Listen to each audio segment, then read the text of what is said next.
The countdown to the May 13th midterm elections is 16 days. Filipino voters have the right to choose, to take part in democracy, to peacefully elect the leaders of the Philippines. Candidates only have a few more days to make their case, to defend their positions. We should have a clear maritime strategy. We are losing billions of pesos sa ating mga karagatan. I would like the death penalty restored for crimes against humanity. I'm fighting to win upang maging malinis at marangal po ang ating halalan. Pumutol kami sa train law. We filed a petition in the Supreme Court. Their policies 24 oras na proteksyon, 24 oras na serbisyo. Nagpapakilala ko bilang isang tagapagtanggol. The people are really looking for justice. Gusto ko magkaroon ng trabaho at hanap buhay ang bawat Pilipino. We also have to prove to the Filipino people that we deserve to govern na dapat mag-step up lahat ng mga bangsamoro leaders. Ang diktadura ay kakampi ng mga magnanakaw at mga mandarambong. their qualifications. Ang dapat na qualification ay kailangan humarap kayo sa taong bayan. Kailangan magamit na yung COCO levy fund na pinangako po ng ating Pangulo. Find out how their words and actions can change our country for the better. The political future of these candidates is in the voters' hands. The future of our country is in theirs. Who are qualified? Which ones are deserving to serve in the 18th Congress of the Philippines? Watch them side by side. On one stage,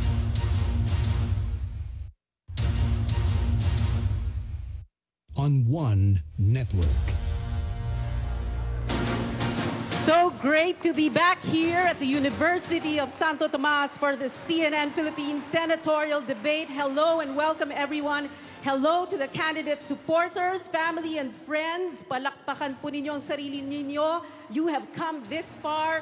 Hello UST and hello to our television and Facebook audience. I'm Pia Ontiveros. And I'm Pinky Webb. Has it really been 3 years? Can you imagine? We were here in 2016 for a vice presidential debate, and now we're back for our senatorial debate.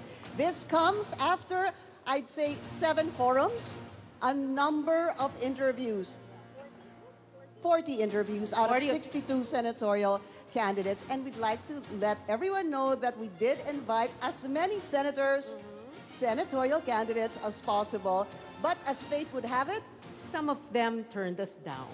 But so anyway, we did the next best thing. Uh-oh. We invited them again and again. And again. We were turned down. But we'll go back to that in just a bit. But first, all throughout this debate, we want to focus on 3 themes. We will be asking our candidates questions on their plans, policies, and legislative agenda on how they can keep Filipinos safe, improve the quality of life, and build upon the future of every Filipino. So we have 11 senators who will join us today. Again, as we mentioned, we wanted to have more than that. And just a little background, Pia, no? We really wanted to do 2 parts. Right. Part 1, I was going to Ikaw moderate. yun, tapos part 2 dapat ako. Kaya lang, medyo nagkulang. Nagkulang. Merong nag-cancel last minute, so we decided to consolidate. So siguro here we are. Siguro, Pinky, yung iba, less talk, less mistake. Kaya lang, kapag yung less talk nila, napupunta doon, more time naman for the candidates who chose to be here today. So, umaasa nga tayo na baka may magpakita at the last minute, kaya lang, pa-take off na po ang eroplano at paalis na po ang barko. Wala na. So, we are committed still to help the Filipino voter get to know your senatorial candidates. So we are here today, 16 days to go before the midterm elections on May 13. Pia, let's go ahead and introduce our senatorial candidates in alphabetical order. Former Magdalo Representative Gary Alejano. Marine Captain, rebel and detainee turned lawmaker. He is running under the Liberal Party, a member of the opposition's Ocho Diretso. Welcome, Congressman Gary Alejano. Next, former Interior and Local Government Secretary Rafi Alunan. He also served as Tourism Secretary and is running under the Bagong Bayan political party. He's the last candidate to be included in President Rodrigo Duterte's PDP Laban Senate slate. Good to have you, Rafi Alunan.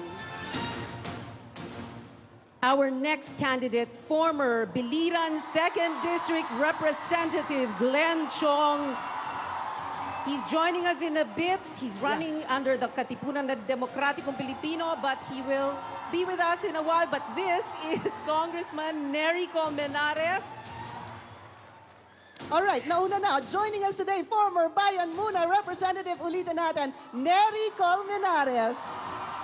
He's a human rights lawyer and an activist. Nery Colmenares, glad you can join us. Parating na po si Congressman Glenn Chong. Sandali lang po ha, pero we will welcome first former Philippine National Police Chief General Ronald Bato de la Rosa.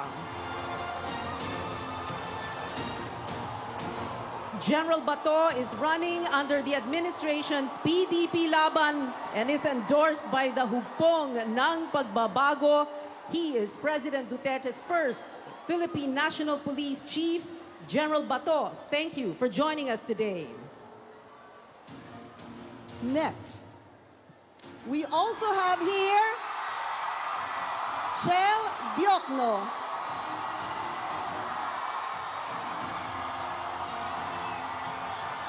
A human rights lawyer and a member of the opposition's Ocho Derecho. Nice to have you, Attorney Chel Diokno. Our next candidate, re-electionist Senator J.V. Ejercito. Senator Ejercito is seeking his second term and is running under the Nationalist People's Coalition. Thank you, Senator J.V. Ejercito, for participating in today's debate. Ito na, Pia, the only rose among the thorns. In the opposition's Ocho Derecho Senate slate, let's welcome Samira Gudok.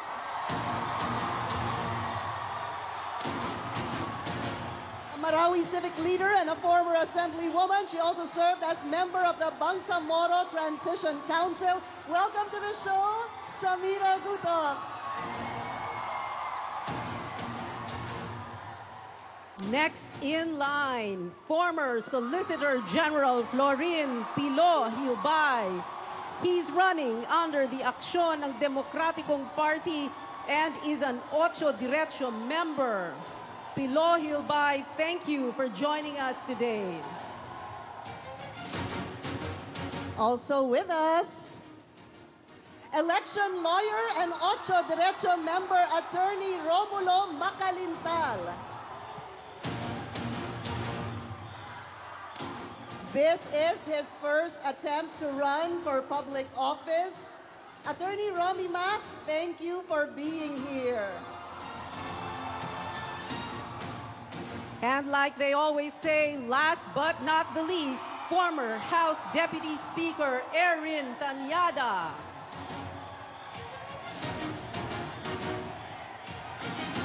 He's a lawyer running under the Liberal Party. He's also a member of the Ocho Derecho slate. Welcome, Erin Tanyada. And let's give all our candidates a warm round of applause. So candidates, please go ahead and take your seats. We hope you're comfortable while we read the rules of the debate. We will have general and specific questions. The time limit to answer those questions will be 1 minute. Pero kung pwede, wag nyo na lang sanggarin yung 1 minuto. Sometimes, mas maganda pag maikli ang sagot. And the open debate and discussion will follow only after all the candidates have answered a question. That means candidates can react, pwedeng mag-comment, pwedeng mag-challenge another candidate's response. The time limit for that, for the rebuttal, is only 30 seconds. We have timekeepers who will assist us today. Candidates, may I direct your attention to the monitor in front of you here, upstage. This will serve as your guide. In addition, when you have only 10 seconds left, you will hear this sound. And when your time is up, you will hear this other sound. Tapos na. In some cases, we will ask two candidates to come forward to the podiums up here for a face-off. And a final reminder, candidates, you are not allowed to ask another candidate a question. Iba po yan sa challenge na binanggit po namin kanina. Leave that to us, your moderators, and the members of our panel today. And I'd like to introduce our panelists for today's debate, CNN Philippines correspondents Ina Andolong and Anja Limario. Also, political analyst Dindo Manhit. Our panelists will also monitor reactions and possibly more questions from social media. So let's begin with our first question, which will serve as your opening statement for all our candidate guests today. Filipinos are looking for a senatorial candidate who will not be corrupt. And that's based on a survey conducted in December by the social weather stations on qualities that Filipinos are looking for in a senatorial candidate. Now, second on the list of qualities, someone who has concern for the poor. Third, good personal characteristics. And fourth, someone who can be trusted, mapagkakatiwalaan. Candidates, this is your first question that will serve as your opening statement. Do you demonstrate any or all of these qualities? 1 minute for each candidate. We will do this in alphabetical order. We'll begin with Gary Aljano. Magandang gabi po sa inyong lahat. Yes, I may say that I demonstrate those capabilities and traits. Bakit po? Ako po ay nag-maintain ng simpleng lifestyle sa aking buhay. Kahit na ako hindi na congressman, kinabukasan ay pareho pa rin ang aking buhay. At tinuro ko yan sa aking mga anak dahil nag-homeschool po kami, dahil importante ang pangalan po sa amin. And in fact, I filed a bill to exempt all public officials from bank secrecy law at to open sa lifestyle check ang isang opisyal ng gobyerno dahil wala ho tayong tinatago. So yun po, makakaasa po kayo na hindi po magnanakaw si Gary Aljano, hindi po abusado si Gary Aljano. In fact, tumatayo po tayo at lumalaban sa mga abusado at magnanakaw sa gobyerno. So maraming salamat po. Thank you, Congressman Aljano. Mr. Rafi Alunan, sir.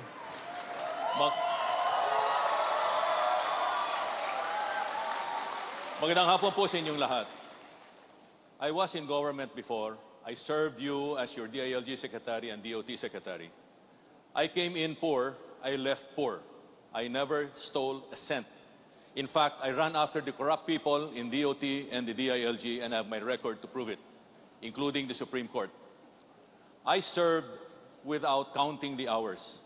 I served because the Filipino people needed public servants. And that is exactly what I will bring back once I am elected to the Senate. I'll bring back my experience, I will bring back my capacity as a public servant, and I will continue to serve without any corruption, without any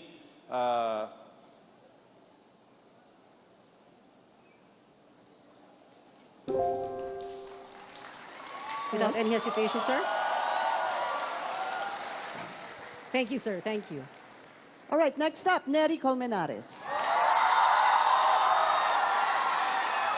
Tatlong termino ako sa Kongreso, hindi ako nagpayaman dyan. Walang bahid ng korupsyon. Noong 2013 po, nag-file pa nga ako ng isang bill para ipagbawal ang pork barrel. Dapat ang pondo diretso sa tao, huwag nang sumabit pa sa bulsa ng mga politiko. Ang lahat ng senatorial candidates naman madaling mangako. Pero ang dapat po nating tingnan ang track record, mapagkatiwalaan ba si Nery Colmenares? Ako po, taas noo ko pong sasabihin sa inyo, yung aking pinapangako at plataporma ngayon, pinaglaban ko na yan ng congressman pa ako. Pagpataas ng pensyon, pagpataas ng sahod, pinaglalaban ni Nery Colmenares, may eleksyon man o walang eleksyon, kasama ko ang sambayanang Pilipino anumang oras. Maraming salamat po. Salamat po, Sir Nery. General Bato de la Rosa.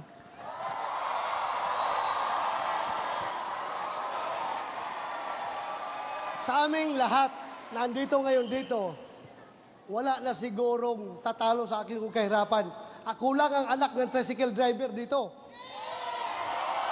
At ako'y lumaki na matino na tao. Never ako nagnakaw kahit na survival lang iniisip ko. Marami kong tsansa nung maliit pa ako na dapat nagnakaw na ako dahil pumapasok ako sa eskwelahan na walang laman ang tiyan dahil gutom. Ang tricycle driver na father ko, walang pambili ng bigas. Kinabukasan, walang masaing na bigas. Kaya papasok ko, walang laman ang tiyan. Hindi ako nagnakaw. Naglalakad ako papunta sa eskwelahan. 8 kilometers papunta, pabalik. Pwede akong sumakay ng jeep. Tumalo na lang, ayaw magbayad. Pero hindi ko ginawa. Ginawa ko, naglalakad ako dahil ayaw kong ako'y gumawa ng krimen. Salamat po, Gerald Bato. Dean Chel Diokno.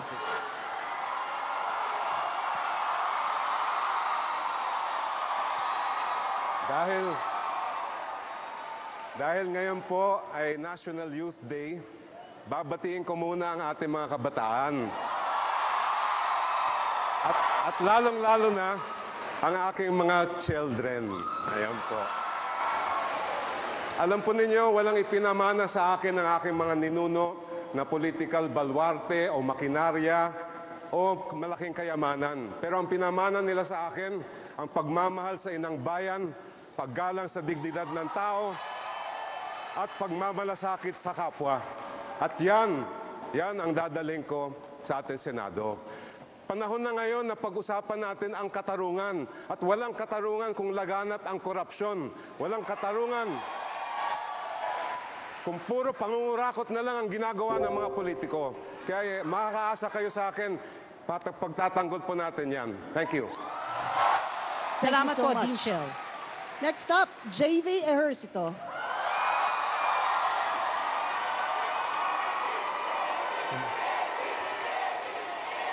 Public office is a public trust. Ang pinakaunang konsiderasyon sa pagpili dapat ng isang maglilingkod ay ang integridad at kredibilidad. Dapat malinis, mapagkakatiwalaan. 18 taon na po akong naglilingkod sa ating pong gobyerno. Hanggang ngayon, wala pong issue ng korupsyon, walang skandalo, malinis at maayos ang aking track record. Sa bawat anak, ang tingin nila sa kanilang tatay ay superhero. Kung ako'y magretiro sa aking pong posisyon bilang public servant, gusto ko hanggat huli, ang tingin sa akin ng aking mga anak ay superhero. Hindi yan magbabago. 18 taon, ako'y pinagkatiwalaan. 18 taon, walang katiwalian.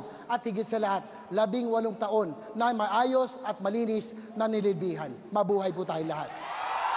Maraming salamat kay Senator JV Ejercito. All right, up next, Samira Gutok.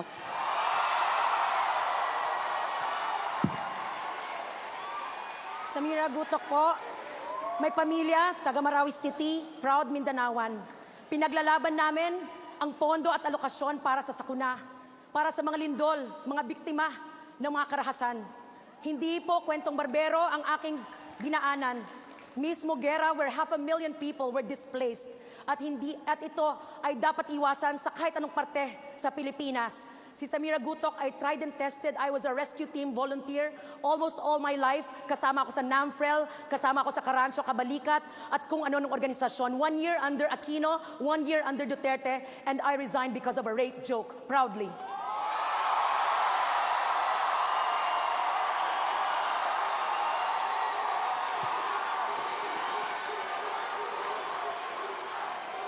I will catch a grenade for you. I will catch a grenade for you, Philippine country. I am ready to catch a grenade for you. Maraming salamat, Samira Gutok. Sir Pilo Hilbay.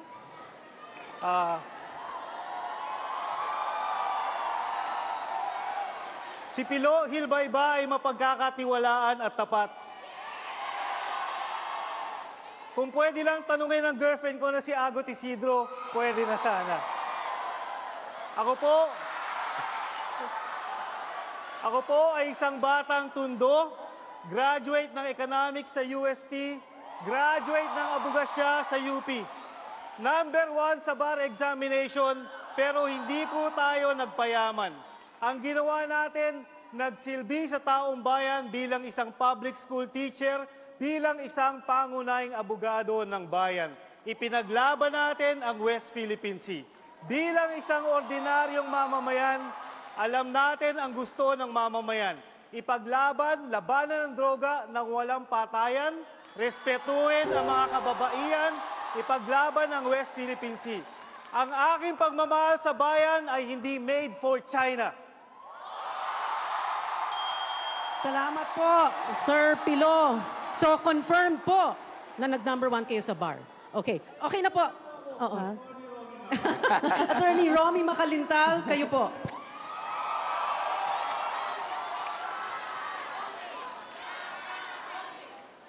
Alam po ninyo, matagal na akong naging abogado ng mga elected officials. From president down to the last position ng matataas na mayor ng ating bansa. Ngunit kahit kailan, hindi ako humingi ng anumang project o transaksyon sa sino man sa aking mga kliyente upang ako ay kumita ng malalaking komisyon. Kahit kailan, hindi po ako humingi sa kanila ng anumang posisyon sa pamahalaan. Inalok akong maging chairman ng Philippine National Oil Commission, inalok ako maging chairman ng COMELEC ng ilang beses, inalok ako maging DOJ Secretary, subalit lahat pong ito ay aking tinanggihan. Sapagkat para sa akin, ang public service pwede mo nang magawa kahit ikaw ay private individual. Kaya ang isinisigaw ko po sa inyong lahat, save your last vote for me. If you save your last vote for me, you save your last vote for honesty and integrity. Romy Makalintal, number 41 sa balota.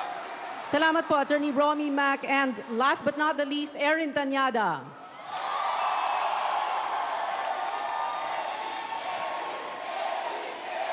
Magandang hapon po sa inyo lahat.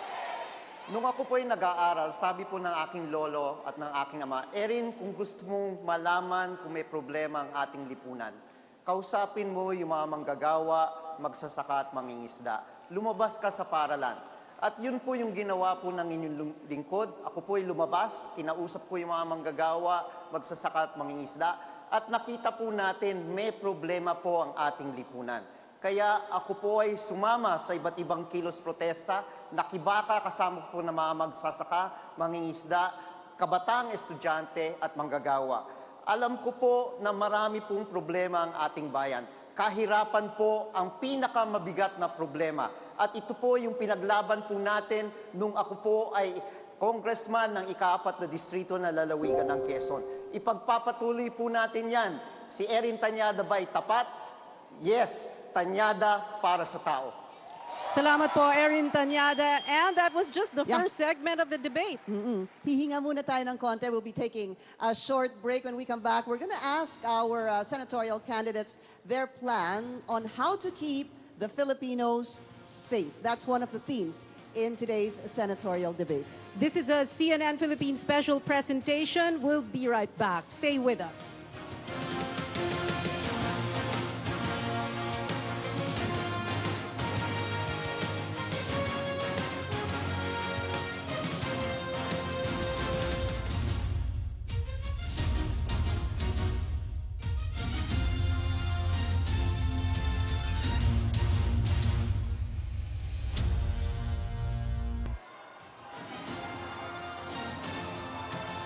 Welcome back, everyone. This is a CNN Philippines Senatorial Debate. I'm Pinky Webb. And I'm Pio Ontiveros. We have 11 candidates. Well, 10 right now. The other one's joining us in just a bit, sharing one stage to discuss the issues and controversies facing the country today. So we have 3 themes in today's debate. The first one, as I mentioned before we went on a break, is how to keep the Filipinos safe. The next question is specific to how our candidates can keep us safe amid a natural disaster. It's a topic that's fresh on our minds. Of course, the past couple of days we've been experiencing earthquakes in Luzon, Visayas, and Mindanao. This question goes to Samira Gutok, Rafi Alunan, Florin Hilbay, and hopefully later on, Glenn Chong. The question is this: how can you best prepare our country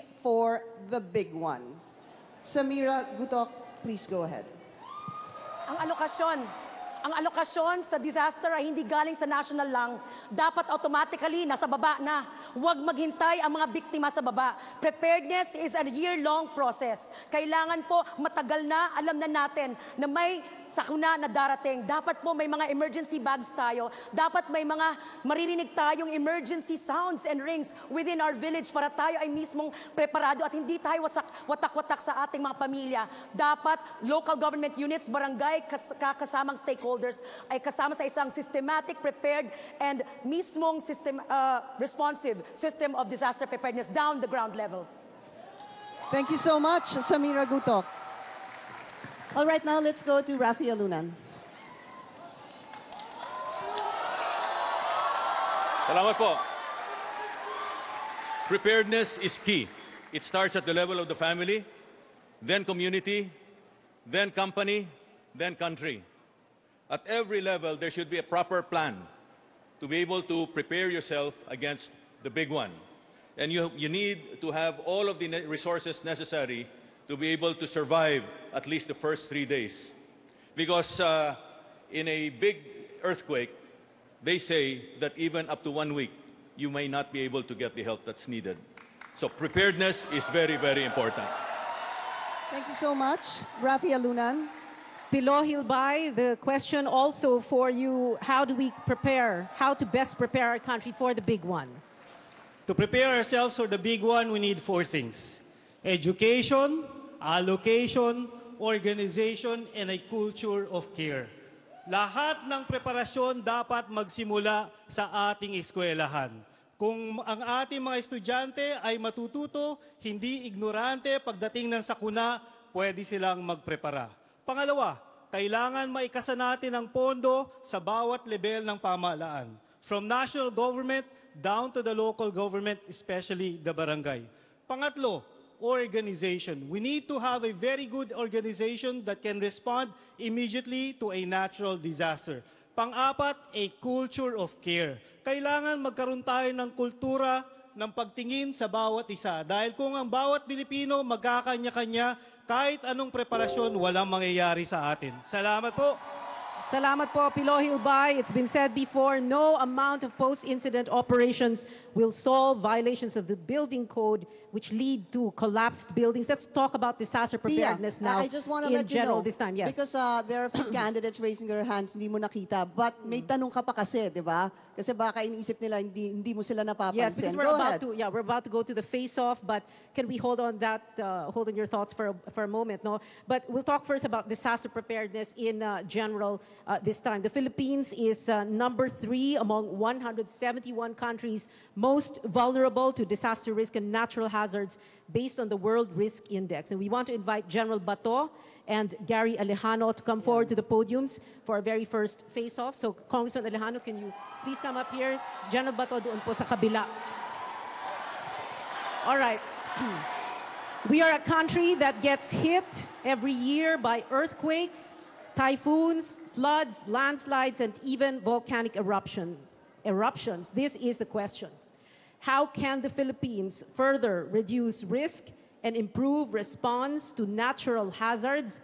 Let's not forget typhoons and earthquakes are natural hazards and they only turn into disasters when we are not prepared for them. The question, how can the Philippines further reduce risk and improve response? Congressman Alejano, you first. Well, unang-una, nag-agree po sa sinabi natin mga kasamahan na kailangan ng preparedness, organization, allocation. But we need to come up with a clear disaster resilience policy para may covering ng allocation and authority sa ating mga ahensya ng gobyerno. I am a principal author also the disaster resilience in the House, and I hope the President would sign the proposed bill para maging batas na, para may dedicated na ahensya ng gobyerno, may alokasyon, hindi lang yung parang temporary like the DRMC. And we need to integrate that education sa ating mga kabataan dahil ang kailangan na maghanda ay yung pati yung mga maliliit na mga bata hanggang sa matatanda. So dito dapat ma-institutionalize natin ang yung scouting dahil yung mga bata dapat maghanda. And also, ibalik natin yung mandatory ROTC because ito kasama yung man-made and natural calamities. Thank you, Consul Alejano. General Bato, you have 1 minute. Para sa akin, hihiramin ko yung idea ni Francis Tolentino na ngayon ay absent dito. Sana andito siya para makasagot sana siya. Pero idea niya is ganito, dapat gagawa tayo ng Department of Disaster Management. Para kung mayroong mangyari at maraming mga kaswalty, walang ibang bibitayin ang taong bayan, kundi itong department na ito, dapat sila ang mananagot. Pangalawa, dapat bibigyan natin ang ating kapulisan ng power na mag-conduct ng forced evacuation doon sa mga affected areas na kung alam natin kung saan yung mga landslide prone areas during may typhoon, alam mo, ang mga casualty palagi, yung mga matitigas ang ulo na ayaw umalis sa mga lugar yan. Kahit silang busy sa sinabihan ng polis, alis kayo dyan, ayaw umalis. Kaya sila natabunan ng lupa. Dapat ang polis may power na arestuhin pag ayaw umalis. Dapat ganun. Thank you, General Bato. Pinky, kanina sabi mo may mga magre-react sa likod. Okay. Pagbigyan na muna natin. Rafi Alunan, sir. Dadagdag ko lang yung mga sinabi ni Gary Alejano at ni Bato de la Rosa. I was in Porac a few days ago. Nakita ko yung supermarket na nag-pancake. Nakita namin yung mga beams. Napakaliit ng beams at saka yung mga bars na ginamit were undersized. So, yung building code hindi sinunod. So, we need to look at the building code and make sure that all the structural engineers check all the structures built before 2011 or 28 to see whether they are resilient against earthquakes. Importante yon. All right. Salamat po. Another response from si Senator J.V. Ejercito. He's next. The Philippines is in the Pacific Ring of Fire, and as such, we are prone to earthquakes, to volcanic eruption, and super typhoons. Normal na po ito. Sabi ng lahat dapat preparedness. Tama po yun. I already filed the bill on creating the Department of Disaster Management. Dapat taon-taon, continuous ang education. Taon-taon, continuous ang training. Taon-taon, dapat continuous ang pagbili ng equipment and yung preparedness, yung education, lahat dapat taon-taon. Ginagawa yan taon-taon.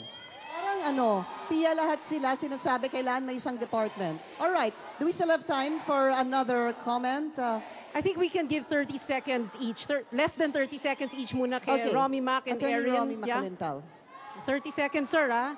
Alam niyo, nung mangyari yung earthquake, kawawa naman yung ilang mga empleyado ng call centers.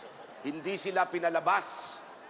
Iyan ay isang pagpapatibay na talagang hindi tayo handa sa ganitong uri na mga disaster sa ating bansa.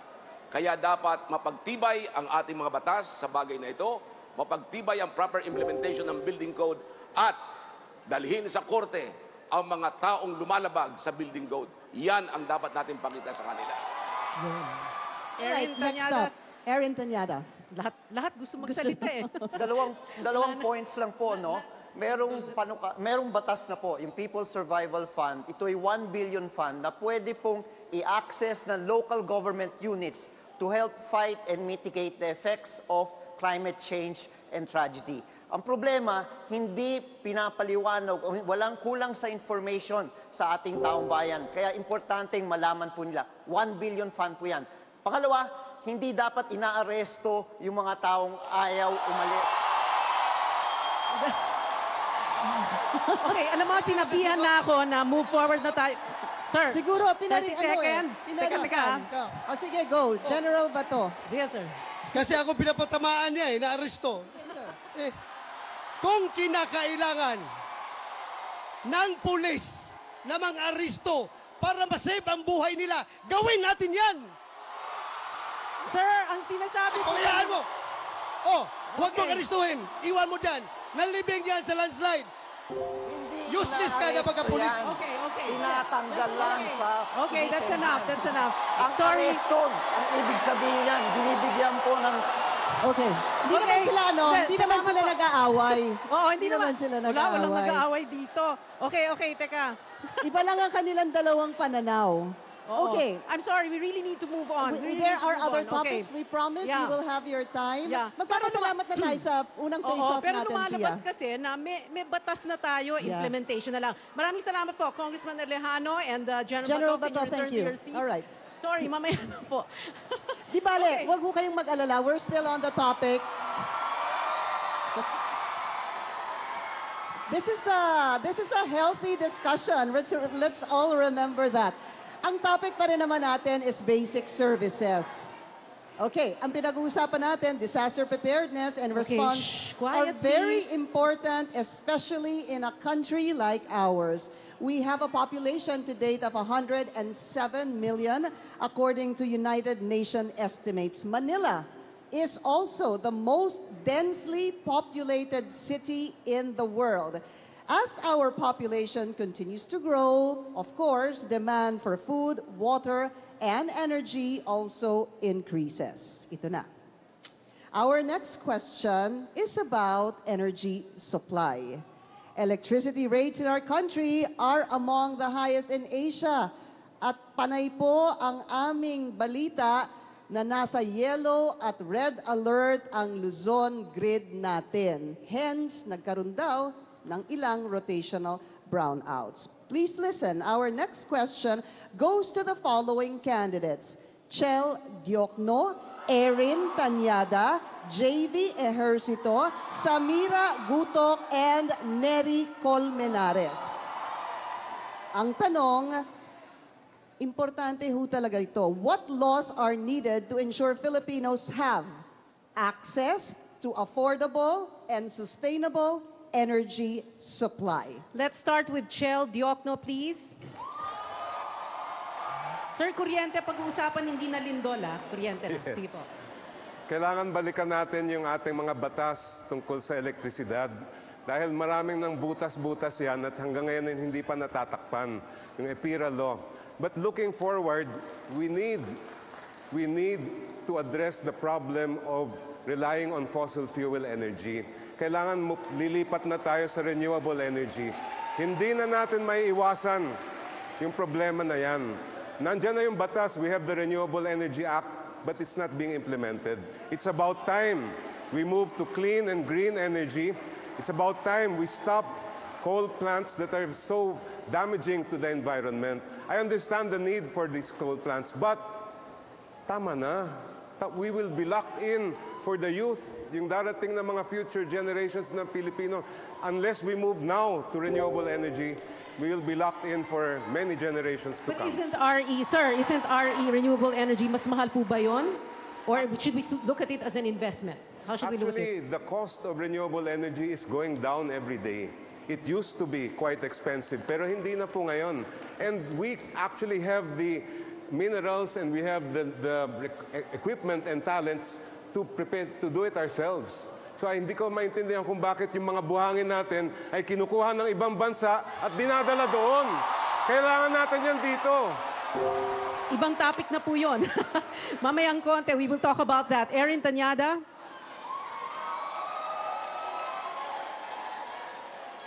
Alam po ninyo, pinanganak po ang EPIRA law noong 1991. Ngayon po ay 2019. Nagdebu na po ang EPIRA law.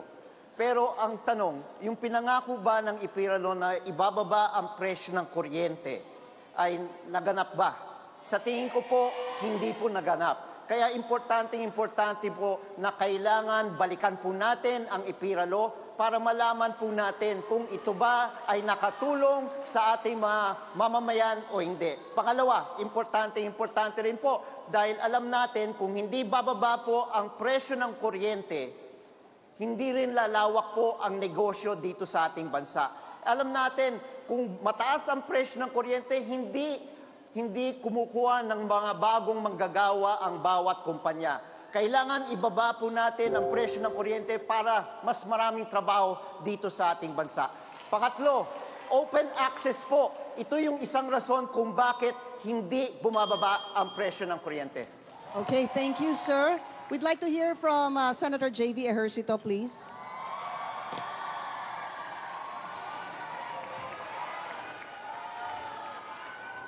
I also believe that we have to review the IPIRA law. The intention was to bring down the cost of electricity. Dapat magkaroon ng kompetisyon, ipa-privatize ang power plants. Ang nangyari po, natuloy ang privatization ng power plants, pero yung pagbaba ng presyo ng kuryente ay hindi nangyari, kaya kinakailangan na reviewin ang IPIRA law. Pangalawa po, we now have to reconsider other sources of energy. No? Dahil po yung coal, yung petroleum, bunker, napakamahal po. We have one of the highest cost of energy in Asia. Para tayo maging competitive, we have to look at other sources. In other areas, it's time to reconsider other sources. I know it's controversial, but nuclear energy, the whole world is going nuclear. Magandang combination. May nuclear, meron pong renewable. Kailangan natin baseload energy and renewable energy. It has to be a combination of both. Thank you po. Thank you, Senator J.V. Ejercito. Next up, Samira Gutok. The Senate has to say no to unenvironmental means. And that means saying no to coal. You cannot save Mother Earth when you invest in carbon emission and the heat that comes from coal. So you're going to have to use environmental friendly, and that is coming from natural-born energy sources, hydroelectric power, and diversification based on nature. You are not going to use coal. Ang importante din po ay ecosystem friendly. This is for the next generation. This is for the next generation. We are also going to have to invest in rehabilitation. The generation, transmission, distribution facilities are already nasisira na. Yung NPC po kailangan i-rehabilita, kaya kailangan po ng investment.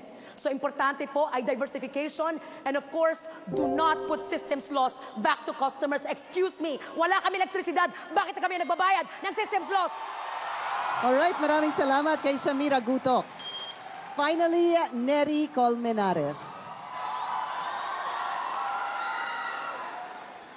Noong 2013 po, nag-file po ako ng kaso sa Korte Suprema para pigilan ang pinakamataas na dagdag singil sa kuryente ng Meralco. May kolusyon po ang mga generation plants, sabay-sabay sila nag-shutdown kunyari, bumaba ang supply, tumaas ang presyo ng kuryente. Mabuti na lang na TRO ng Korte Suprema at hindi pa naipapataw yan. Yan ang problema sa IPIRA. Dahil privatized siya, profit is the main motivation and public service is just an afterthought. Dapat ibasura ang IPIRA. Pangalawa, may bill po ako sa Kongreso at ilaban ko rin ito sa Senado. Tanggalin ang value-added tax sa kuryente. Dapat hindi binavat ang kuryente dahil inflationary ito. Pangatlo, may nakaamba pong delikadong bagay sa atin. Ito po ang loan sa China. Pag makuha ng China ang patrimonial assets natin, mga kuryente, yan ang pinakamalaking disaster sa atin. Kaya dapat pigilan ng China dito sa mga loans na ito. Maraming salamat kay Neri Colmenares.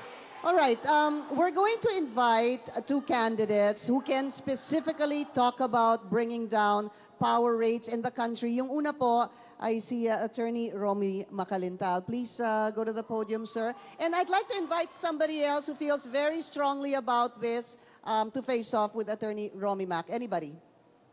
Go ahead. Go ahead, Congressman Neri Colmenares.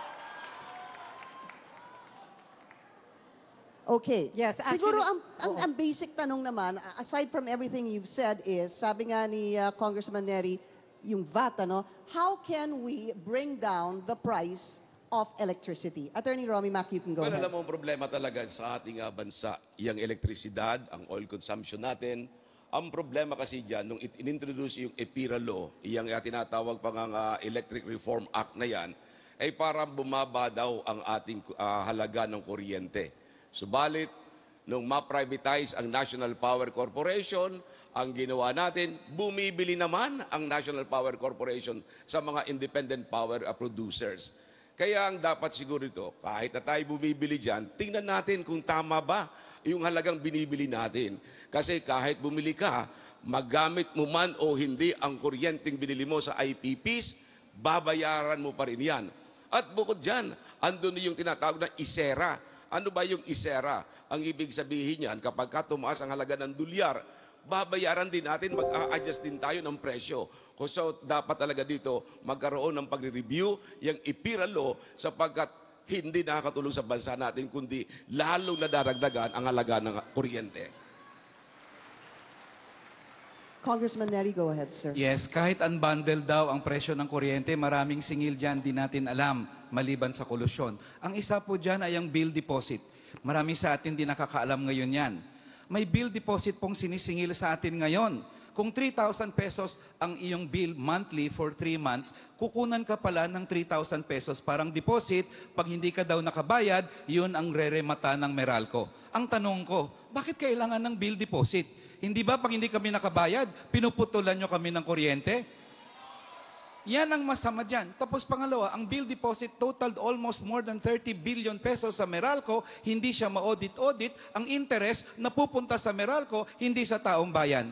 Kaya sa Korte Suprema, magfa-file po ako next week. Isang petisyon para ibabaliwala ang bill deposit at i-refund ang bilyon-bilyon sa mamamayang Pilipino. All right, gentlemen, please stay. Diyan po sa podium. We'd like to ask our moderators for any comments and possibly follow-up questions on the situation of energy, yung kuryente po dito sa Pilipinas. Good afternoon Dindo, to everyone. go ahead. Yeah. No, I just wanted to add up to the discussion. Of course, it was mentioned earlier by Congressman Colmenares, but the taxes really. Yes po. No? Alam naman natin na when you look at the cost of electricity in our country, there are taxes that are part of our bill na hindi natin nalalaman. Nabanggit ang VAT, nawala ito noon. Nandyan din yung mga surcharges, nandyan din yung mga local franchise tax. At itong mga buwis na to ay nagdadagdag hirap sa ating taong bayan. So it's good to ask our candidates, not only yung nasa face-off, no? Maybe it's time to review also taxes that adds burden to the Filipino consumers or to the Filipino people. I think yun ang pwede natin tingnan. No? If I'd be elected as senator, alam mo meron tayong tinatawag na oversight power sa Congress. Meaning, ang mga senador o mga kongresista, pwede silang tumawag ng mga inquiries about this high increase in prices of electricity. Ito ang pwedeng pag-usapan doon. Dapat pa bang magkaroon ng ganito mga uri ng mga taxes? Yan ang dapat na pag-aralang mabuti. At hindi yung para bang ang Senado o Kongreso ay kakampi pa doon sa mga tao nagpapatakbo na nasabing kumpanya. Dapat ang Kongreso kumakampi sa tao, hindi sa mga kumpanya. Tama po, allergic po ako sa taxes. At pag sinasabi ng gobyerno na pag tinanggal ang tax, saan kukunin ang pondo, may pondo po ang gobyerno, gusto lang nilang waldasin sa walang kakwenta-kwentang proyekto. 3 termino po ako sa Kongreso, bilyon-bilyon po dyan para sa mga kalsadang walang beginning, walang end. Bilyon-bilyon para sa mga tulay kahit walang ilog. So tanggalin ang mga taxes, ayusin ang korupsyon, ipakulong ang lahat ng kurakot sa gobyerno, iyon ang solusyon. Thank you. Now, we're going to go to Pilo Hilbay first. Let's speak here. Okay. Nung napukor po yung may hawak nung enerhiya sa atin, ang sabi, inefficient yung government at corrupt. Kaya ang naging solusyon, i-privatize. Pero ang nangyari, yung inefficiency, yung corruption, napunta lang sa private sector. Ano ang solusyon? Mga senador at mga mambabatas na hindi captive ng power companies, na mga tatayo para sa mga ordinaryong mamamayan, hindi hawak ng mga public utilities. Yun po ang solusyon para sa atin. Salamat. Thank you. Gentlemen, maraming salamat. Thank you very much, Kong Neri. Attorney Rami Mac, thank you. Kaya napavolunteer Congressman si Kong Neri kasi wala po si Glenn Chong kanina. Dapat yun ang ka-face like off, I said, eh. we are waiting for him. So thank you very much for that face-off. Again, another heated discussion about power. Pero huwag kayong and power mag-alala. supply. Marami pang topics that you would want to share your thoughts on. But now it is time for another break. We're going to continue to talk about basic services. This time, tubig naman, water distribution and supply. We're still experiencing disruptions, and the problem is if the dry condition persists, we could actually be facing a bigger problem. This is a CNN Philippines special presentation. We're asking questions to our 11 senatorial candidates, the questions that matter most to the Filipino people. We'll be right back.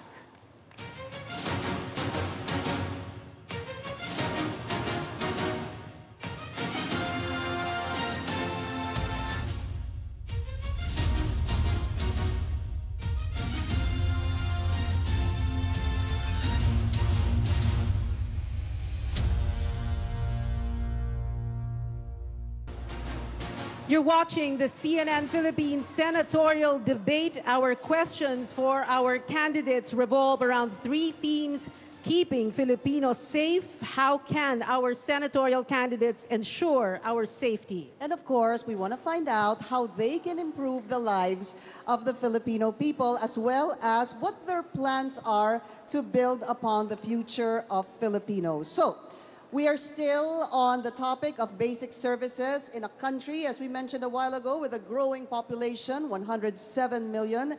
And this next question fits right into one of our themes, improving the quality of lives of the Filipinos. Ako, ito na naman tayo, Pinks. Kanina galit at maingay ang crowd. Ito, magagalit na naman at mag-iingay na Asahan naman. na natin to. Our next question goes to the following candidates: General Bato, Rafi Alunan, Romy Macalintal, JV Ejercito. So, the question is, what should be done?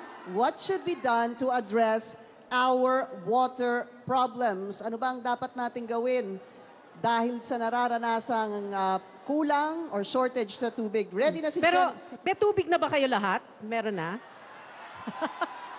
Ako meron akong balde sa office. Ready na si General Bato. Pia, let's start with him.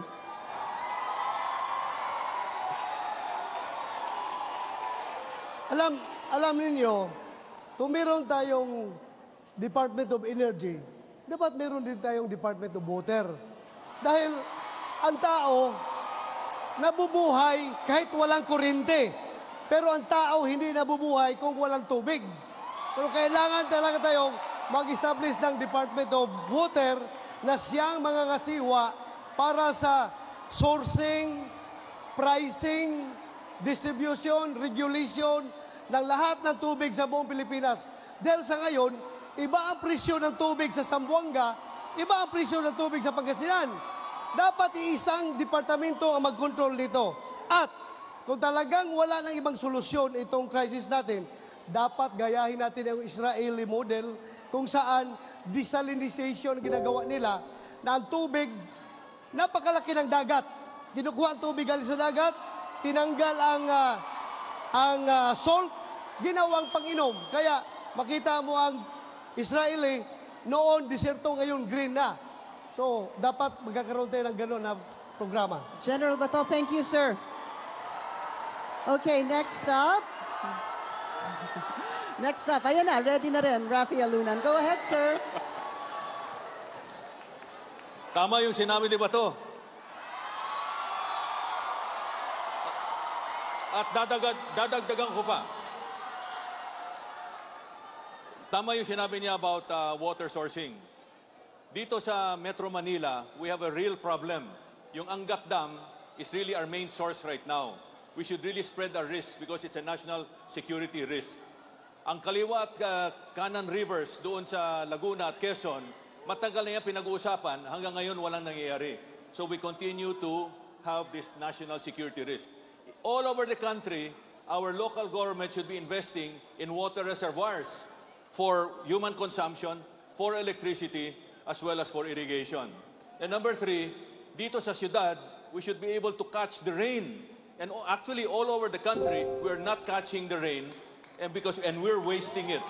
So, take note of those practical suggestions. Matagal na yan pinag-uusapan, walang nangyayari because we're not focused on public safety and security. Thank you, sir. Rafi Alunan. Next up, Attorney Romy Mac. Sir, go ahead. Sa ngayon, meron tayong about 17 million users ng tubig dito sa Metro Manila. Ang problema, kulang na kulang pa rin ang supply. We lack about 140 million liters of water para yan ay madagdagan natin, maayos ang problema sa tubig. So ano dapat na solusyon? Long-term solution ang kinakailangan dyan. Ngunit kapag dumarating lamang ang disaster, saka yan nabibigyan ng pansin. Dapat meron tayong sistema. Anong magandang sistema? Rain harvesting system. Ano ang rain harvesting system? Yan po ay ginagawa sa ibang bansa. Kapag maulan, inaayos nila yung ulan, at kapag dry season, inaayos at nililinis ang tubig na yan. Gamitin po natin yan. Ginagawa po yan sa Singapore. Ay bakit hindi natin magawa dito? Kailangan lamang ang tunay na concern ng ating mga public officials. So, yan po ang tamang solusyon para magkaroon tayo ng tamang supply ng ating mga tubig. Salamat, Attorney Romy Mac. JV Ejercito.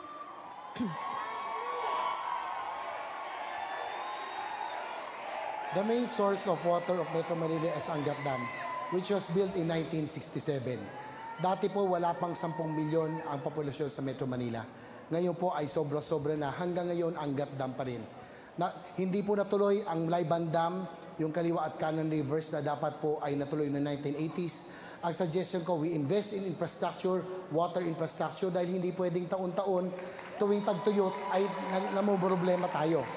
Tama po ang sinabi nila, tuwing tag-ulan, sobra-sobrang ulan, sobra-sobra nagbabaha, hindi natin iniimbak, hindi natin nagagamit. Siguro, dapat maging innovative tayo, yung mga parking lot, yung mga kalye, sa halip na tumutuloy ang tubig, tuwing tag-ulan, papuntang karagatan, dapat gamitin natin porous ang para na-replenish ang groundwater.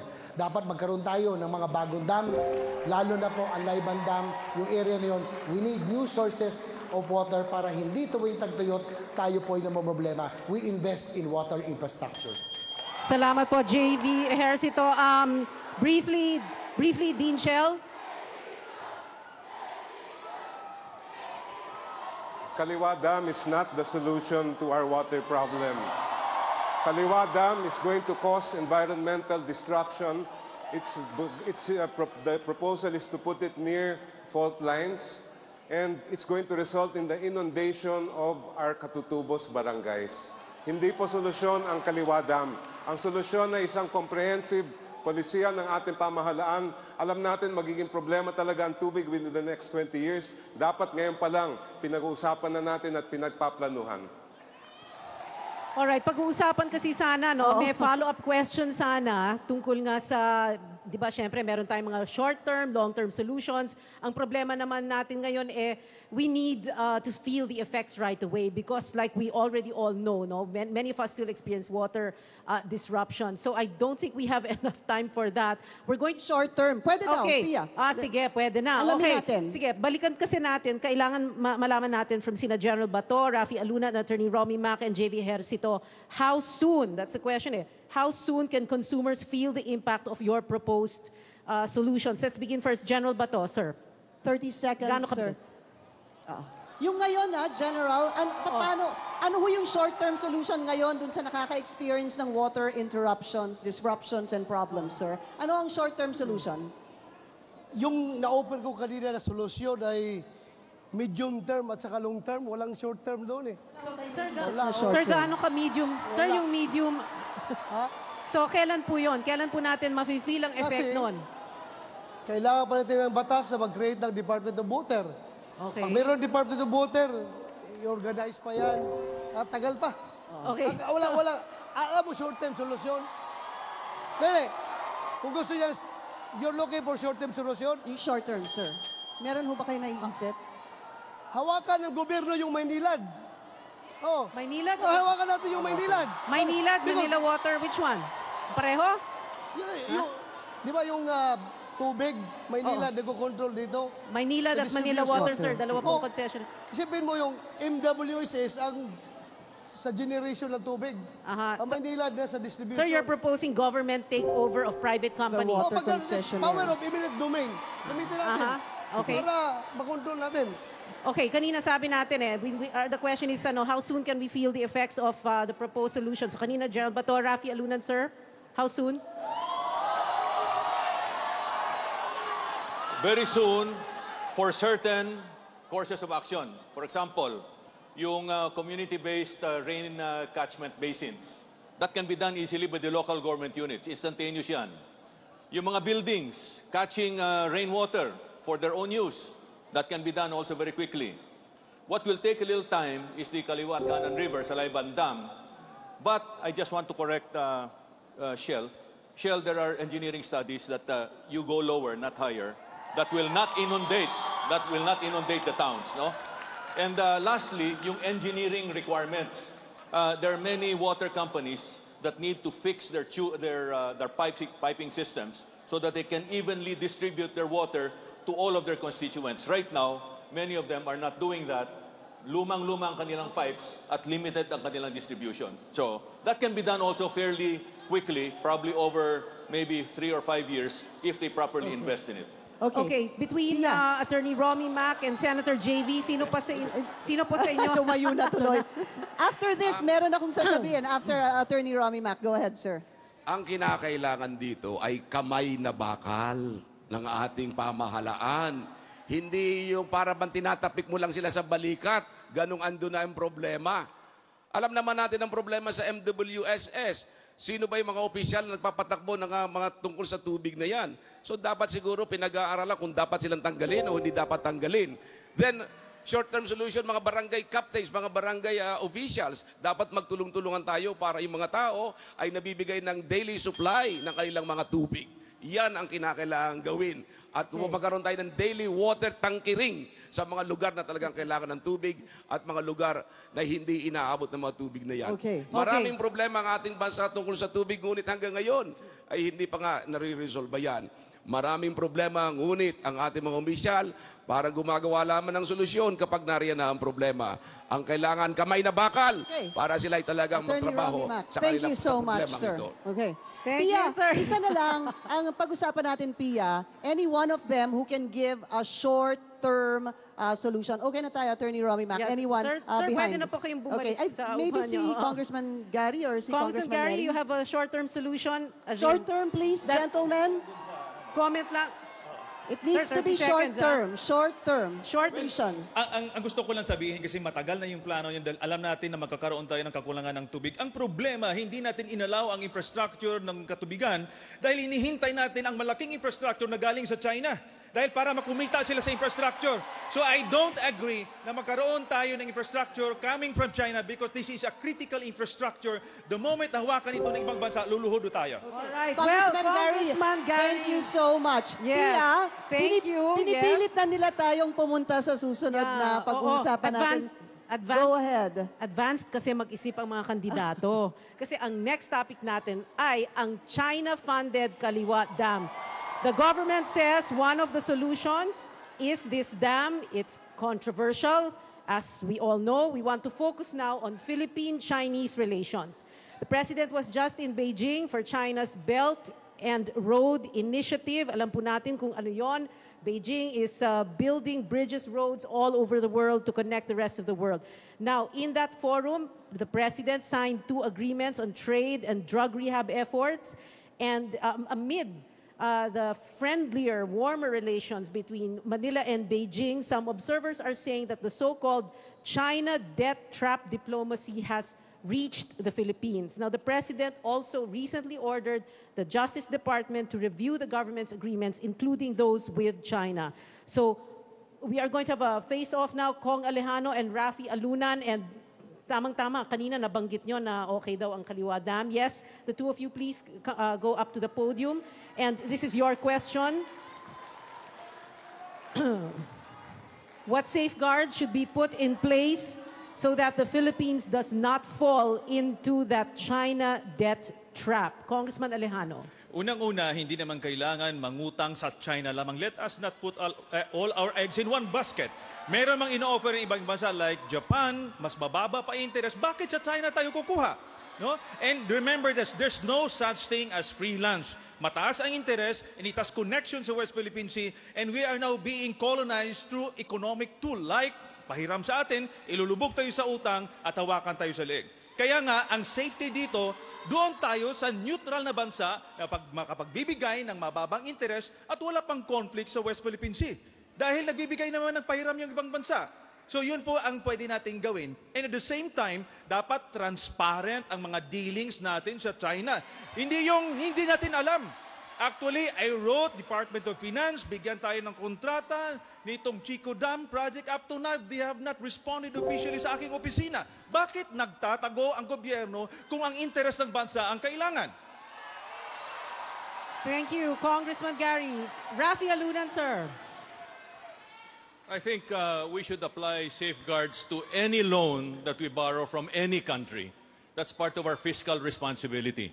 It's called good governance. It doesn't matter whether it's from China, Japan, the United States, or Europe. What is important is that we apply fiscal responsibility and good management. Now, ito ngayon, I don't think we will allow ourselves to put all our eggs in one basket. Our economic managers are pretty responsible and they're spreading out our risks. Many of the points that are being discussed at this point are not yet done deals. Hindi pa done deal yan. Kasi dinadaan pa yan sa proseso.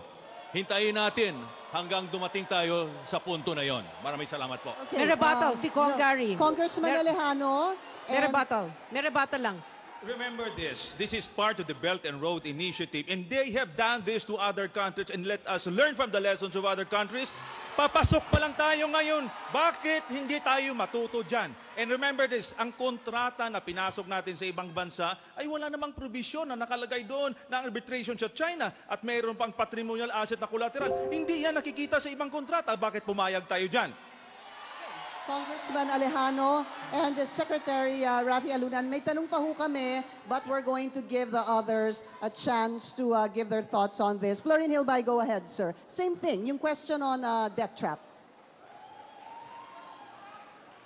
Kung yung kapitbahay mo kinukuha ngayong karagatan, mangungutang ka ba sa kanya?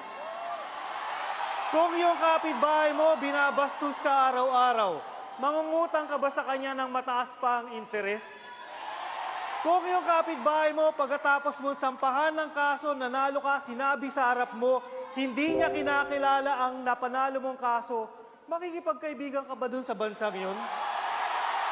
Naiintindihan ng mga Pilipino kung ginagancho tayo, kung niloloko ang mga Pilipino. Yun lang po. Salamat po, Pilo Hilbay. Sandali lang po, puntahan po natin si Anjo Alimario sa ating panel dahil binanggit po kanina ni Congari yung ibang bansa that have similar experiences. Anjo. That's right, Pia. I'd like to look into what happened to Sri Lanka.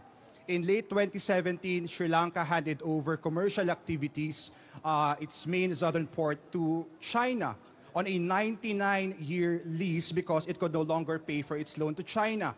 Should we be concerned that the same thing could happen to the Philippines? Yes. We should be.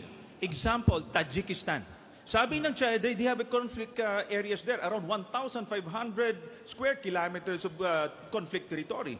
Ngayon, ang sabi ng China, that is not the totality of our relationship, just like what they're saying to the Philippines. Look at now, nalubog sa utang ang Tajikistan, anong binayad niya? The 1,500 square kilometers ng kanyang teritoryo. It will happen to us sa West Philippine Sea. Hindi niya sasabihin sa ngayon, but later on, pag nalubog ka sa utang, you don't have any other option. Rafi Alunan, sir, your answer. Go ahead, sir. Okay. I think there are enough lessons internationally that we've studied very, very carefully, and I'm sure that our economic managers like Ernie Pernia. Audience, please. Audience. In the same way, audience, in the same way that you would like your candidate to be respected, please. Audience. Sir? Problem kasi is nawawala din yung train of thought nila kapag when you heckle them. So, pagbigyan po natin lahat ng kandidato. Their time. Can we ask for that now? Audience, please, ha? Secretary Rafi Alunan, sir. Thank you. We'll go back to your 30 seconds, sir. Every time may mangyari pong ganyan, balik po tayo sa 30 seconds. Sir, go ahead. Maraming salamat po. There are enough lessons internationally where I'm sure our economic managers have captured these lessons. No? Many of the things that we're talking about are still speculative in nature. We have not yet signed up the kind of loans that we say will lead us to a debt trap. For example, yung lumabas ngayon sa Belt and Road Initiative, a lot of them are MOUs. They're not contracts at all. And they're still subject to negotiation. So saying that we're going to fall into a debt trap is premature. All right. Sir, so very briefly, we do not need to be worried that we could lose territory. We do not need to be worried that we could lose territory because of this. No, because no worries whatsoever. No, I've come across the response of government that they will never use our resources as part of what we call collateral for the loans. Assets. They will never do Alright. that. Ang dami kasing gusto magbigay ng kanilang thoughts. Isa-isayin natin. Pwede mabilis lang. Aaron Tanyada, go ahead. Alam po ninyo, pinaglaban ko po ang freedom of information. Sabi ng ating Pangulo na siya po ay advocate ng freedom of information. May Executive Order number 2. Kung walang problema itong mga kontrata ito, yung Chico Dam, yung Chico Irrigation Project, yung Kaliwa Dam, bakit ayaw ilabas ang kontrata? Yun lang naman ang hinihingi po natin. Kung above board yan, well and good. Pero sa tingin ko, may tinatago. Okay. Attorney Romy Mac, yung mabilis lang. Go ahead, sir. Ang mahirap sa sinasabi ng pamahalaan na hindi pa raw ito done deal, abay delikado yan. Hihintayin pa ba nating matapos ang kontrata? Saka lang tayo magrereklamo? Aanhin mo pa ang damo kung patay na ang kabayo. Di ba? So siguro, dapat talagang pag-aralang mabuti yan. Hindi po pwedeng future lamang titingnan. Sa kasalukuyan ang dapat nating tingnan kung talagang dihado ang ating pamahalaan. Pag dihado tayo, ipaglaban natin yan. Yan ang gusto ng 8 Diretso. Attorney Romy Mac, thank you. Sabi ko, go ahead.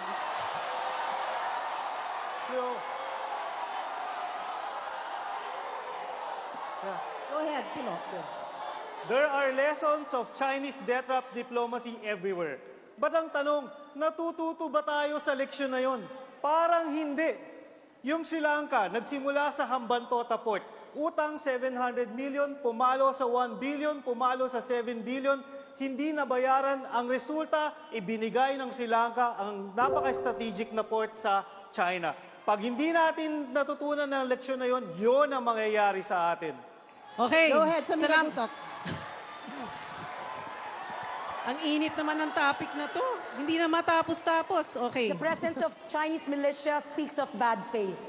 The presence of militia technology speaks of bad faith. The youth must say no because kayo ang magbabayad ng utang na ngayon.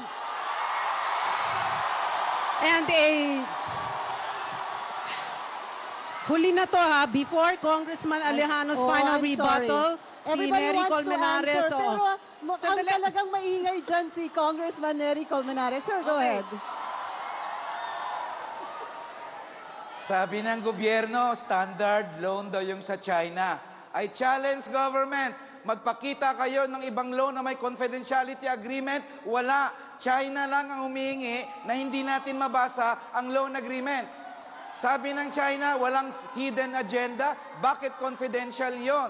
Sabi ng gobyerno, kaya nating bayaran ng utang, $14.1 billion ang utang. Paano malaman ng Duterte administration na mag-i-end sa 2022 na kayang bayaran ng sumunod na administrasyon nito? Debt trap ang China, dapat ibasura. Okay, that's it. Final rebuttal from Congressman Gary and then we go to a break.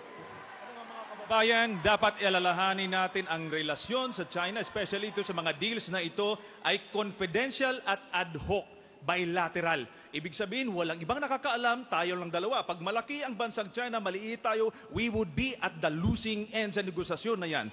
Ngayon po, dahil confidential, huli na malaman ng taong bayan na dihado pala tayo habang kumikita ang ibang mga tao sa gobyerno. It happened to other countries. That is why pinush ngayon sa Maldives, Malaysia, alam natin kay Mahathir, sa Tajikistan, sa Sri Lanka. Matuto tayo. Okay, pero hindi po tayo lulusob sa Spratlys, hindi po ba? Diba? Gary, okay, no more. We're going to a break. Ito dalawa, ayaw mo? Ito dalawa, magkatabi? Ito? Sige. Tumayo pa talaga. Okay, sir, sandali lang po. Wait. Para ano? Okay, wait. Sandali lang. Okay, we will let you talk, sir. 15 seconds, ha? Grabe naman. Sige na. Sir, galing yan. Go. 50 seconds. Ang palagi nyo sinasabi na confidential. Naghingi na ba kayo ng dokumento niya sa Malacanang? Humingi daw siya. Sir, humingi daw siya si Gary. Kung hindi kayo binigyan. Teka, wait. Sandali. Naghingi na kayo? Naghingi kayo? Okay. Nagtatanong ako. Okay. Nagtatanong ako. Okay, upo. Nagtatanong ako kung naghingi kayo. Sir, Naghingi kayo. Sandali lang. Hindi kayo binigyan. Kung hindi kayo binigyan, sandali lang. We should be very afraid. Yeah. Kung hindi kayo binigyan, Wait, let's have General Bato finish. Wala nga sinasabi kung bakit ayaw magbigay eh. I can't imagine. Ayaw masabihin kung bakit ayaw magbigay ng kopya ng kontrata. Sandali lang po, sir. Okay. I'm sorry po. Sandali. Humingi ako ng Ito na lang dokumento, kukunin ko. hindi Halika ako na dito. Tayong dalawa. Halika. All right. We are going to a short break. We'll be right back.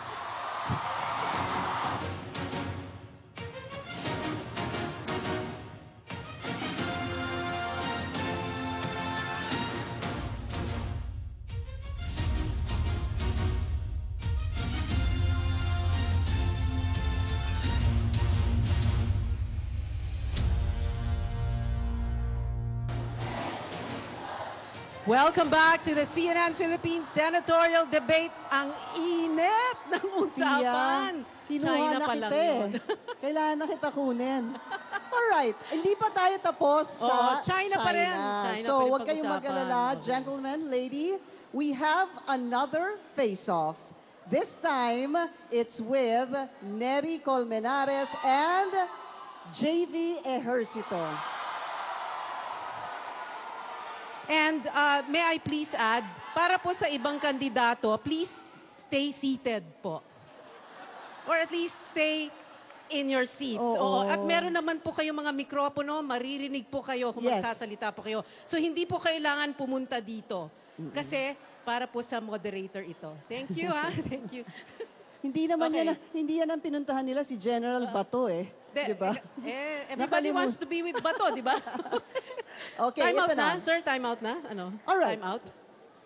Since March, we have been seeing a growing number of Chinese vessels in the West Philippine Sea. Ako po, I spoke to Foreign Affairs Secretary Teddy Boy Locsin, and he said he wanted the Chinese vessels around Pag-asa Island to leave. Our government has filed, according to Secretary Locsin, 10, if I remember right, notes verbal. Ito ang tanong.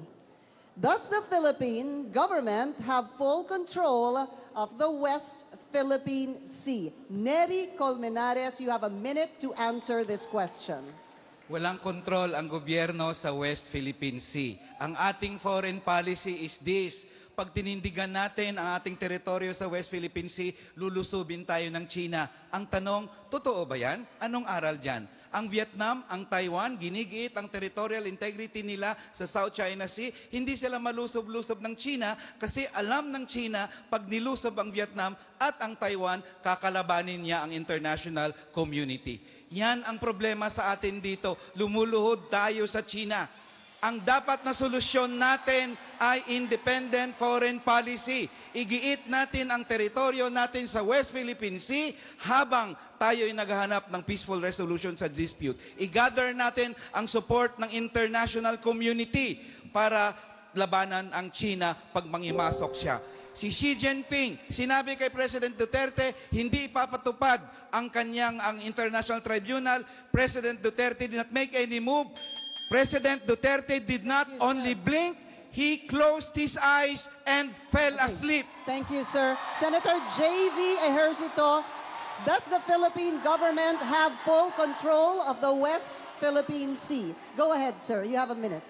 It is in our constitution that we have to protect our sovereignty and fight for our territorial integrity at all costs. Magandang talaga ipaglaban po natin, kaya lang in terms of military might, admittedly, we are no match against China. We have 12 supersonic jet fighters, they have 2,000. We have 50 naval vessels, they have about 2,000. But we have to assert our sovereignty, exhaust all diplomatic means, and we have to protect our territorial integrity at all costs. Tama po, I agree.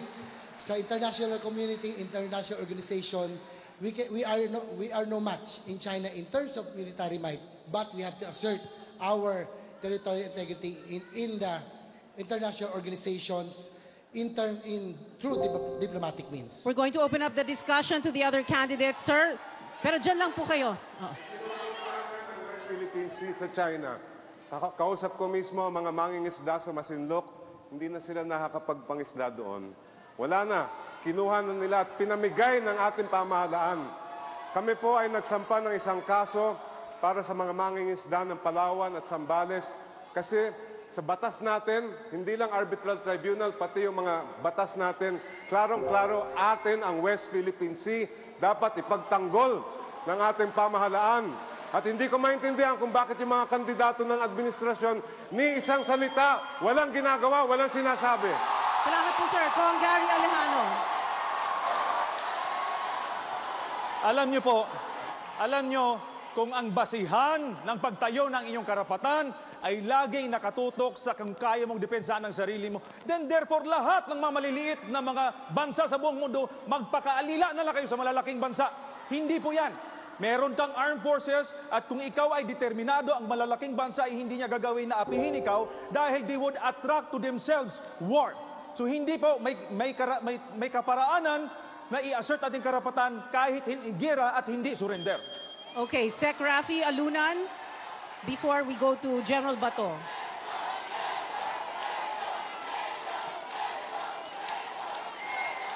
Okay. All right. Okay. Can we ask for some silence, please? They're welcoming Glenn Chong. Sandali lang po. Aakyat po siya in a while. Sandali lang po. Okay. Sec Rafi, go ahead. Thank you. Comment lang ito.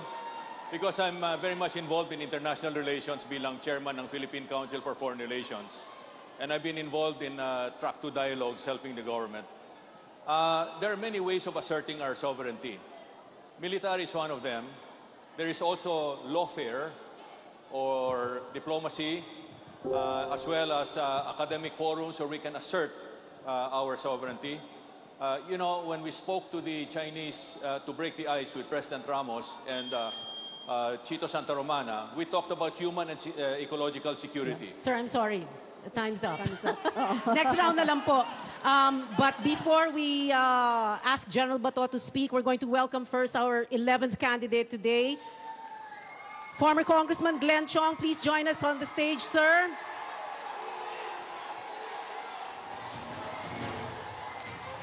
Welcome, sir. Thank you very much. Kahit pa paano, nandito po kayo.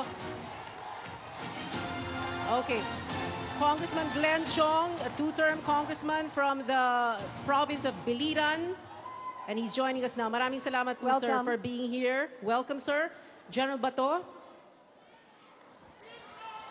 Sir, okay na po. You can just stay there. Sige po. Kayo, sana tahimik muna kayo dahil importante ito pinag-usapan dito. Hindi nyo alam. Mawawalan kayo ng bansa pag kayo ingay ng ingay dyan. Makinig muna kayo. Please listen to me. Ganito, ang mahirap sa atin, sisi kay Duterte administration na hindi pinapaalis. Kaninong panahon pa nagsimula pumasok ang mga insik dyan? Kaninong panahon nag-build ang mga bases dyan? Di ba? Sa panahon ng mga partido nyo, mga otso diretso? Sino? Bakit ngayon sinisisi si Duterte? Na panahon pa ninyo yung pumasok yung mga insik na yan? Now, ngayon, baka akala nyo kayo lang ang patriotic. Si Duterte, hindi. Kami, hindi. Well, I must tell you frankly, kung sinong gusto sumama sa akin, bibigyan ko kayo ng baril at bala. Atakihin natin ang... matapang kayo. Atakihin natin yan. All right. Sama kayo. Sama. Salamat po, General Bato. Atakihin natin yan. All right. Thank you, sir. Thank you. Audience. Excuse me, audience, please. Like we said, kung gusto po ninyo na respetuhin ang kandidato nyo, please respect the other candidates' time, okay? Is that an agreement? Payag kayo, di ba? Di ba? Okay? Or else we will have to go to another break, okay? So please, konting silence lang. Let them talk. Dito na natin umpisahan yung respeto sa isa't isa. Let's let them talk because we don't understand dahil sa ingay na rin. You wanna react? React after. Okay. Pia, who's next? I think we're going to Pilo Hilbay first. isa sa pinakaimportanteng tanong sa eleksyon na to, kayo ba ay Team China or Team Pilipinas? Ang mga kandidato nyo ba ay maka-Pilipino o tuta ng China? Ako po bilang Solicitor General, pinaglaban na ipanalo, pinaglalaban pa rin natin ang West Philippine Sea. Ang pagmamahal ko sa bayan, pagmamahal ko sa aking pamilya, parang pagmamahal ko kay Agot Isidro. Thank you, Pilo Hilbay. Nasingit pa talaga si Agot. Pupuntahan ko na nga si Agot, malapit sa akin eh. Hello, Agot. Okay. Romy Mac? Actually, talagang tunay. Tunay ang relasyon ni Agot at ni Pilo Hilbay. Kasi ako ang ninong nila. Ngunit kung pag-uusapan itong China ito, abay, nais pa tayong patahimikin. Tumahimik daw tayo ngayon. Ay bakit tayo, pati ba naman dito, patatahimikin pa tayo? Hindi naman yata karapat-dapat yan. Ito lamang ang pagkakataon para marinig ng pamahalaan kung ano ang posisyon ng taong bayan laban sa China na yan. Pagpapawalan pa tayo, patatahimikin pa tayo. Hindi natin kailangan ng baril, hindi natin kailangan ng bala para tayo makipaglaban. Okay, sir. Maraming salamat. Dapat Thank you. tayo marinig ng buong pamahalaan. Your time is Sir, up, pasensya na po. Kailangan tumahimik kasi ubus na yung oras natin. Okay, sino pa? Magre-rebuttal muna si Kong silang Neri dalawa. and then Senator JV. Yung nagfe-face off. Ang Vietnam, ang Taiwan, kayang lusubin ng China anytime matatalo yon. They're not a military match. Hindi sila nanalo sa tribunal, pero matapang nilang tinitindigan ang kanilang territorial integrity sa South China Sea. Ang problema kay President Duterte na ipanalo natin sa tribunal, sinurrender ni President Duterte ang ating soberenya. Ang dapat natin na independent foreign policy, hindi maka-Amerikano, hindi maka-Chino, tayo dapat maka-Pilipino. Salamat po, Kong Neri. JV Ejercito, go ahead, sir. Hindi porket nasa administrasyon ay tuta na. Ang sabi po ni Pangulong Duterte ay kay Senator JB, he has the balls to criticize me. At dito sa pagkakataon to, kailanman hindi natin isusuko ang Pilipinas. We will protect our territorial integrity and fight for our sovereignty at all costs. Kaya nga po nirerespeto tayo ng Pangulo kahit na ako'y iba ang aking pananaw ay dahil sinasabi ko rin ang katotohanan. Pag tunay kang kaibigan, sasabihin mo ang katotohanan at ipaglalaban natin ang teritoryo natin. Salamat, Senator JV. Magpalamig muna tayo ng ulo ng konti. Let's go to our panelists. Ina Andolong. Just to add to our discussion, isa po sa pinag-uusapan ay yung Chinese vessels in Pag-asa Island. And to put a bit of context to that, Malacanang earlier said that Chinese vessels, and I quote, have no business being there in Pag-asa Island and should go away. But they are still there even after President Duterte told China to lay off Pag-asa Island. Now, President Duterte, as we know, is in China. He raised this matter to Chinese President Xi Jinping. But in the end, both leaders agreed, as both countries have done in the past, to deal with the matter through bilateral negotiations. So my question to both gentlemen, what should the government's next step be given this situation, specifically in Pag-asa Island po? And this will be the last question for this face-off and then we'll go to a break. So, Senator JV, kayo po muna. Naku, napaka-gentlemanly nyo naman. What's the next step? Oh, what is the next step? Kayo na lang po. Yeah. Sa akin, sinasabi ko na po kanina, independent foreign policy. Dapat po igiit natin yan. Duda ako sa bilateral negotiations. Dapat multilateral yan. Tuso ang gobyerno ng China, hindi pwedeng pagkatiwalaan. Kaya ulitin ko, on the issue of sovereignty, tindigan natin yan. President Duterte, on the issue of sovereignty, did not only blink, he closed his eyes and fell asleep. Dapat igiit natin ang teritoryo sa West Philippine Sea. Senator JV. The Senate is the last bastion of democracy. Have faith in the Senate. Ako po, bilang tagapagtanggol, as Vice Chair of the Committee on Finance, in charge to defend the budget of the DILG and PNP. Dapat po yung CCTV camera surveillance systems, Huawei ang gagawa. China po dapat kontrata. Pero hinarangan, kinontra po ng Senado because believe in your Senate, we are indeed the last bastion of democracy. We will protect the interests of the people. Salamat po, Senator Salamat. JV. Isa lang, isisingit natin si Florin Hilbay dahil he was part of the legal team, of course, responsible for filing a case against China in The Hague taong 20... Ano nga ba yun? Anong taon na yun? Ha? July 12, 2016 tayo. Okay.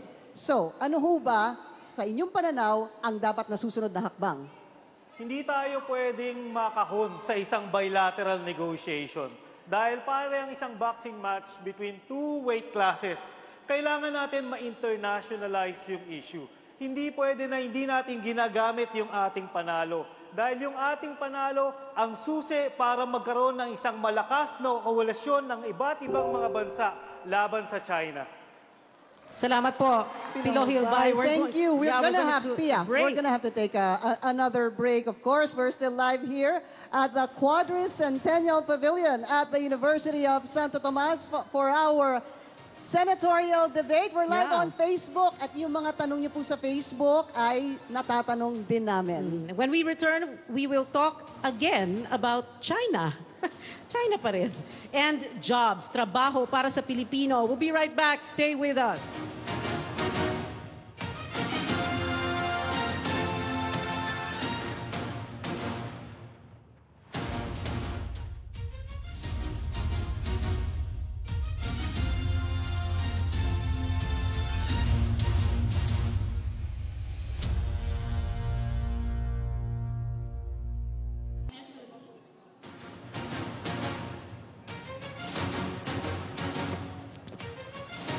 Welcome back.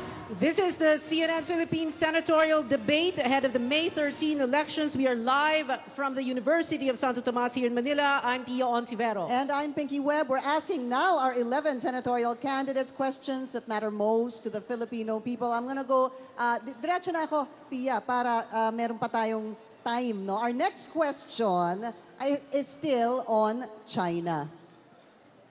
General Bato, Pilo? Okay, sir. Magandang picture yun. Okay, it's about China. This time, let's talk about the growing presence of Chinese nationals in the country, which the Senate naman is investigating. May we invite Chel Diokno and Glenn Chong to move up to the podium for our next face-off. Ito na po. Our unemployment rate is 5.2%. As of January this year, that totals about 2.2 million Filipinos who are actively looking for a job but can't find one. That's 2.2 million Filipinos. Here's the question, gentlemen. How do you ensure that qualified Filipino workers are not denied jobs? Let's start with Chel Diokno. I will add to that statistic. You know, among the youth, the unemployment rate is 3 to 4 times higher than the total unemployment rate. So yung talagang nalulugi pag binibigay natin sa ibang bansa yung mga trabaho na yan ay ang ating kabataan. Dapat talaga maayos natin itong problema. There are loopholes in the law that the government is allowing Chinese workers in through that have to be plugged. They claim that, pwede naman yan kasi meron mga regulation na nakakapasok sila on tourist visa and then later bibigyan ng permit. Bakit tayo papayag dyan? That should change. We have to give priority to our people, especially our young people. Dapat sila ang mabigyan ng prioridad sa pagbibigay ng trabaho. Alam niyo, pag sinama natin ang unemployment rate at ang underemployment rate, aabot halos sa 18% ang ating problema. At why are we going to give this to other countries when we need those jobs for our people? So sa immigrations po, sir, no? Immigrations. Okay. All right, Glenn Chong, go ahead, sir. Good evening, ladies and gentlemen. My name is Chinese, but remember, at birth, I am not at liberty to choose my name. But now that I am of age, I am at liberty to choose where my heart will lie. And this heart lies with this country, the Republic of the Philippines. Now, with respect to this influx of Chinese, you can expect me to investigate them. I want these Chinese, if they are not qualified to work in the Philippines, they should be kicked out. No conditions. Under the labor code, meron po tayong mga conditions under which foreign workers may be allowed to work in the Philippines. But if these Chinese are not qualified, they should be kicked out of the country. No ifs, no buts. That's my sternest position on the issue. Right. Maraming salamat. At madaming gustong sumagot dito. I just want to add something, so many people are watching us right now. We'd like to thank everyone watching us. Pia, maraming salamat sa inyong lahat. And ang dami daw nilang mga comments o candidates. Galingan nyo pa. Daming comments sa social media. Marami Trending. din. Yes, that's right. So now, we go next to the people behind. Sino ho? Ang daming Pia, mauna ka kamay na. na nakataas. Kong Gary Alejano. The present situation is this government has adopted the quiet diplomacy. That means wala kang sasabihin, wala kang gagawin that will offend China. Kahit yung pagpunta dito sa Pilipinas, nag-hesitate ang lahat dahil China yan. That's the problem kung lumuluhod ka sa China. So ang ating dapat tingnan, makatayo tayo sa ating sariling paa para hindi dapat sunod-sunuran tayo sa China. Example sa Boracay, kinlose natin yan for the purpose na linisin. Pagbukas ng Boracay, nag-increase ng 30% ang businesses sa mga Chinese, including the workers kahit walang mga permits. Na-display sa mga Pilipino, kasama yung mga Ilonggo, Capisnon, Antiqueño, nawalan sila ng trabaho na dapat sa kanila. Pinapaabot mo sa akin, nakakalungkot na instead na matuloy yung trabaho nila, nabibigay pa sa ibang mga dayuhan, especially China. And you should remember, 3/4 ng mga nahuhuling nationals sa illegal drugs sa Pilipinas ay Chinese. Salamat po, sir. Before we go to the next candidate to speak, we just wanted to acknowledge the presence of the chairman of the Commission on Elections, Chairman Abbas. Sir, please. Chairman Abbas Uy, palakpakan niyo si Chairman Abbas. Siya ang COMELEC chairman. Sila po ang nagbibilang ng boto ninyo. All Pia, right. let's go to Samira Gutok. Go ahead, ma'am. As a senator, you should question the executive officials saying na tamad ang Pilipino. Hindi tamad ang Pilipino, skilled ang Pilipino. We are skilled and we have to fill up the vacancy that is provided right now in the country. Ang daming walang trabaho. We have to protect our labor force. Preferential treatment has to be reminded. And no contract should say that ang mason, ang karpentero, ay Chinese. We need Filipinos to be carpenters. Ano ba naman yung insulto? Hindi ba tayo marunong magmason? Good point that Samira Gutok brought up. We're going to ask Dindo Manhit to weigh in on this. How skilled are our Filipino workers? Dindo. Thank you for... Hello? Go ahead, go ahead. Hello. Thank you for bringing that up, Ms. Samira. It brings to mind millions of Filipinos or overseas Filipino workers being hired all over the world. It just speaks of one thing, that these are qualified and highly skilled Filipinos. And when you look at data that shows that 47% of Filipinos, in terms of most urgent concern, is income or livelihood. And another 43% says they want job. It makes you think, why are we opening the country to foreign workers when there are enough Filipinos who are skilled and qualified to work? So I'm hoping that maybe we should ask ourselves, why do we need Chinese workers at all? Yun ang tanong. Isa-isa, maybe, the question is, do we need Chinese? Why do we need Chinese workers at all? I think Okay. that would be a good question for the other candidates who want to speak, but we're going to go first to Rafi Alunan, sir. Can you take that question from Dindo? Why do we need Chinese workers at all? I agree with everybody. We don't need Chinese workers here because we have a large unemployment rate. And many of our regions are very poor, especially Muslim Mindanao. There's Eastern Visayas. There's also the Cordilleras. What we need to do is improve our education so that our people become employable. We should also revive our agriculture, our manufacturing, and our tourism so we can get as many jobs as possible and livelihood opportunities. Okay? Now, one thing. I'd like to add one thing. In our education, we should be multilingual. We should know Chinese, we should know Japanese, we should know English so that we can take the place of these people who are taking out our Filipinos and Filipino Chinese here in our own country. If you go to Binondo, marami ho nagagalit na mga Filipino-Chinese natin, mga Chinoys, sapagkat tinutulak sila ng mga mainline Chinese. If we have enough Filipinos speaking in Chinese and in other languages, we'll be able to prevent foreigners from working in our country. Maraming salamat. Salamat po, Sec Rafi. There were other hands up Erin down here. Tanyada. Maliwanag po na ayaw natin ng mga magnanakaw. Bakit pinapayagan ng ating gobyerno na nakawin ang ating mga trabaho? Yan ang hindi po natin alam. Dahil maliwanag naman po, kung ang ating mga kontratang pinapasukan ng ating gobyerno sa bansang China ay nagpapabor sa mga manggagawang Chino, dapat labanan po natin yan. Ngayon, yung isa pang problema po natin, yung mga pumapasok dito under tourist visa. Kailangan mas mahigpit po tayo dito. May problema po tayo sa enforcement. Alam ng BID yan.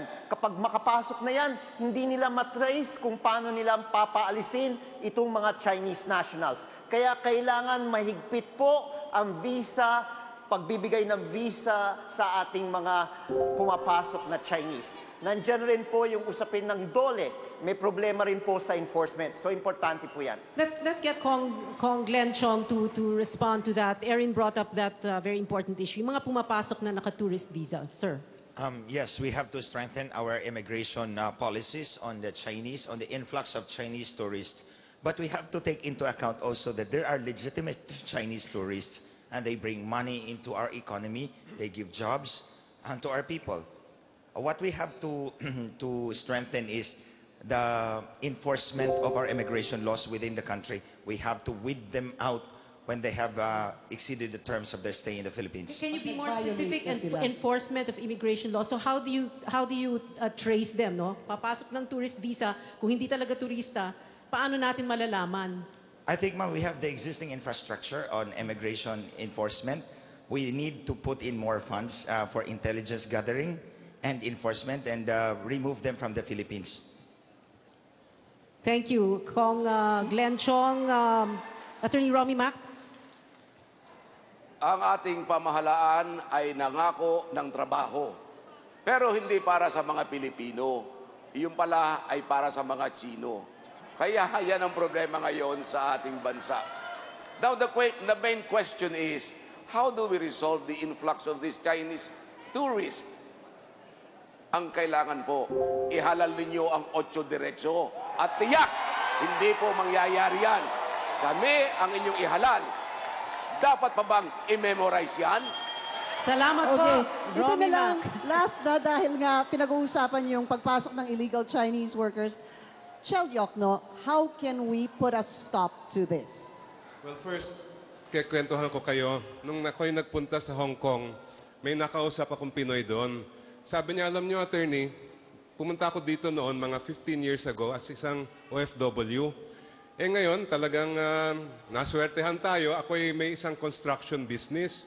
Marami po na po ako naging manggagawa. Iba't ibang mga nationality. Ang Pinoy hindi tamad. Alam niyo yung pinakatamad, sabi niya sa akin, ang mga taga-China. Ngayon, how do we stop? Okay, thank you. Chel Yokno and Glenn Chong, thank you. Maraming salamat. You can go back to your seats now. Maraming salamat sa inyong dalawa. We're going to go to a very brief break. This is a CNN Philippines special presentation. When we return, the topic will be the government's war on drugs. Please stay with us. We'll be right back.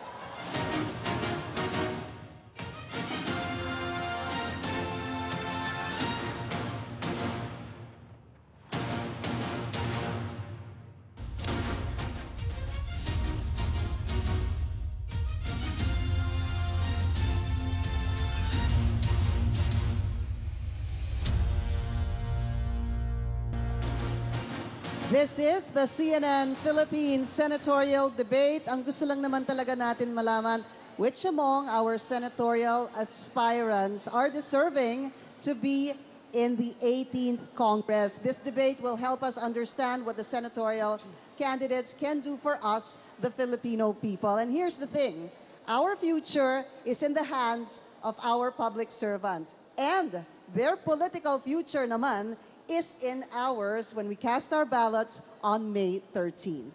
Before we go further, we'd like to acknowledge the presence of several VIPs, VVIPs, very, very important persons. And these are Reverend Father Dexter Austria, OP. Father, Please, and Reverend Father Louis Coronel, OP, of the University of Santo Tomas, maraming salamat po for hosting our CNN Philippines Senatorial Debate. Ang ganda po ng pavilion ninyo, I must say. And also, we would like to acknowledge the presence of the Chair of the Parish Pastoral Council for Responsible Voting, Myla Villanueva. Myla, thank you very much for being with us today. Everybody, thank you. Yung iba sa inyo, nag-volunteer sa PPCRV, alam po natin kung gaano ka-importante at kahalaga ang contribution nila tuwing eleksyon. All right, now, we're going to go on with this debate. No? Siyempre, ang pag-uusapan natin ngayong war and drugs. The question here is, can our senatorial candidates file and pass legislation that will keep Filipinos safe? That is one of the themes of today's debate, and we're going to talk about, like we said, this very controversial war on drugs. So we're going to be asking General Bato de la Rosa and Dean Chel Diokno to please come forward to the podiums for this face-off. Parang uupo na ako. Tayo ka na dyan. Upo na rin ako. Parang hahaba na naman tong diskusyon na to eh. A survey in December found that more than 60% of Filipinos are satisfied with the war on drugs. So first, the question that needs to be answered is, where are we on the war on drugs? General Bato, dahil po kayo ang first Chief PNP ng Pangulong Duterte at kayo po ang naging, you were at the center, kayo po yung naging mukha no, ng war on drugs. Can you give us your assessment? Well, kung sabihin mo, where are we now? Malayo pa tayo sa ating mga pangarap na magkakaroon ng drug-free Philippines. Malayo pa. Pero, ikumpara mo sa previous na mga administrasyon, malaki na po ang nangyayari. Noong, ang diferensya, bibigyan ko kayo ng diferensya. Itong panahon ni President Duterte, meron pa rin droga. Pero ang droga ay imported galing sa China. Sir, ito po ba yung... ganito. Pero noong panahon ng ibang presidente, before President Duterte, ang droga ay hindi na-import. Dito mismo ginagawa sa Pilipinas. Yung malalaking drug laboratory, Cebu laboratory, ang dami. Kaya nung pagpasok namin, giniba namin lahat ng Cebu laboratory. Kaya wala nang nagpo-produce ng Cebu dito. Ini-import na lang sa China. So yan ang malaking diferensya. Napakalaki po. Ini-import, sir. Ito po yung mga dumarating dito, naka-magnetic lifter, yung mga, sir, pati yung mga blocks of cocaine that are found floating at sea? Well, huwag nating isama yung, totoo yan, nangyayari dito sa atin, pero alam mo, hanggat hindi magkakaroon ng napaka-exhaustive investigation, we cannot come up with a conclusion about these blocks of cocaine. Okay. Puro tayo mga haka-haka lang kung anong nangyayari dyan. Okay. Sir, briefly, sabi po ninyo, malayo pa po tayo. Ha? Malayo pa. No? Before Malayo we can say pa. this is a success. Because? Malayo pa. Because? Because meron pa rin droga, nakakapasok. Okay. Alright. Alam mo, paano yan para matakot na magpapasok ng droga dito? Ha? Ibalik natin ang death penalty para sa mga drug traffickers. Okay, Tingnan natin. Oo. Tingnan natin. Okay, wait ha. Ibang topic po yan mamaya. Babalikan po natin. Sandali lang po. Dean Chel Diokno, your assessment on where we are in the war of drugs. Yun muna po. Kalokohan po yan, death penalty na yan. Sir, It is not... Sir, I'm sorry.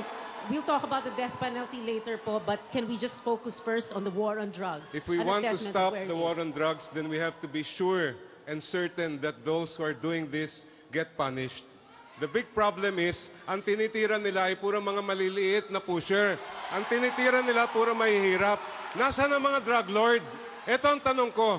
Drugs cannot operate in this country unless it is organized. Alam natin na pumapasok dito ang mga cartel. Ma-identify natin yan dahil hindi gagalaw ang droga kung hindi rin gumalaw ang pera. Nasaan ang AMLA? Nasaan ang mga ahensya ng ating pamahalaan? Ba't hindi nila binubuksan ang mga account ng mga drug lord na yan? Alam nila, alam ng ating pamahalaan kung sino yung mga yan. Ang totoo, takot, hindi nila kayang labanan yung mga drug lord na yan. Kaya ang tinitira, puro mahihirap lang. May rebuttal muna si General Bato. Dapat kasi, bago kayo sumausaw sa war on drugs, alamin muna ninyo yung istruktura ng drug syndicate. Ang istruktura ng drug syndicate ay pyramidal in shape. Pyramid na ang sa dulo, kukunti lang yung mga drug lord, mas marami ang mga nasa baba na mahirap. If you wage a war on drugs, you cannot be selective in implementation of justice. Hindi mo pwede sabihin, hindi natin yan trabahuin dahil mahirap lang yan. Unahin natin yung mayaman. Hindi natin pwede sabihin, unahin ang mayaman, mamaya na yung mahirap. Pag sinabi mo war on drugs, ratsada yan lahat, tatamaan dapat. Okay. Ang rebuttal... Wala kang pipiliin. Ang rebuttal, pasensya na, Chel, ay si, ano muna, sige, Attorney Romy Mac, tapos si Erin Tanyala. Go ahead, sir. Rebuttal. Alam nyo mga kaibigan, nakakatakot yung sinabi ni General Bato na malayo pa tayo sa resolution ng war on drugs. Kawawa naman yung mahigit na 20,000 na pinatay, biktima ng EJK. Kung malayo pa tayo para masugpo ang war on drugs na ito, itong drug problem, ilang libo pa ang dapat patayin para lamang masugpo yan. Yan ba ang kinakailangan natin? Katapos sasabihin, kailangan ng death penalty. Wala pa ba tayo death penalty sa panahon ito? Thank you, Attorney Romy Mac. Teka, sasagot muna si General Bato. Alam nyo kasi... Sir, sandali lang po. Sir, sandali lang po. Again, an appeal to the audience. An appeal to the audience, please. Silence first. Please listen to everyone. General Bato, you have 30 seconds again. Alam mo kasi, Atty. Macarumi, doon lang kayo nakatutok, naawa lang kayo doon sa mga nangamatay na puser. Hindi ninyo titinay kung ilan ang mga nagiging biktima nito, mga puser na ito, mga inosente, mga bata, mga ni-rape, mga bata na pinatay, ni-rap nito mga tao na ito. Hindi nyo binibilang. Doon lang kayo nakabilang sa mga masasama na namamatay. Okay. Let's go to Samira Gutok.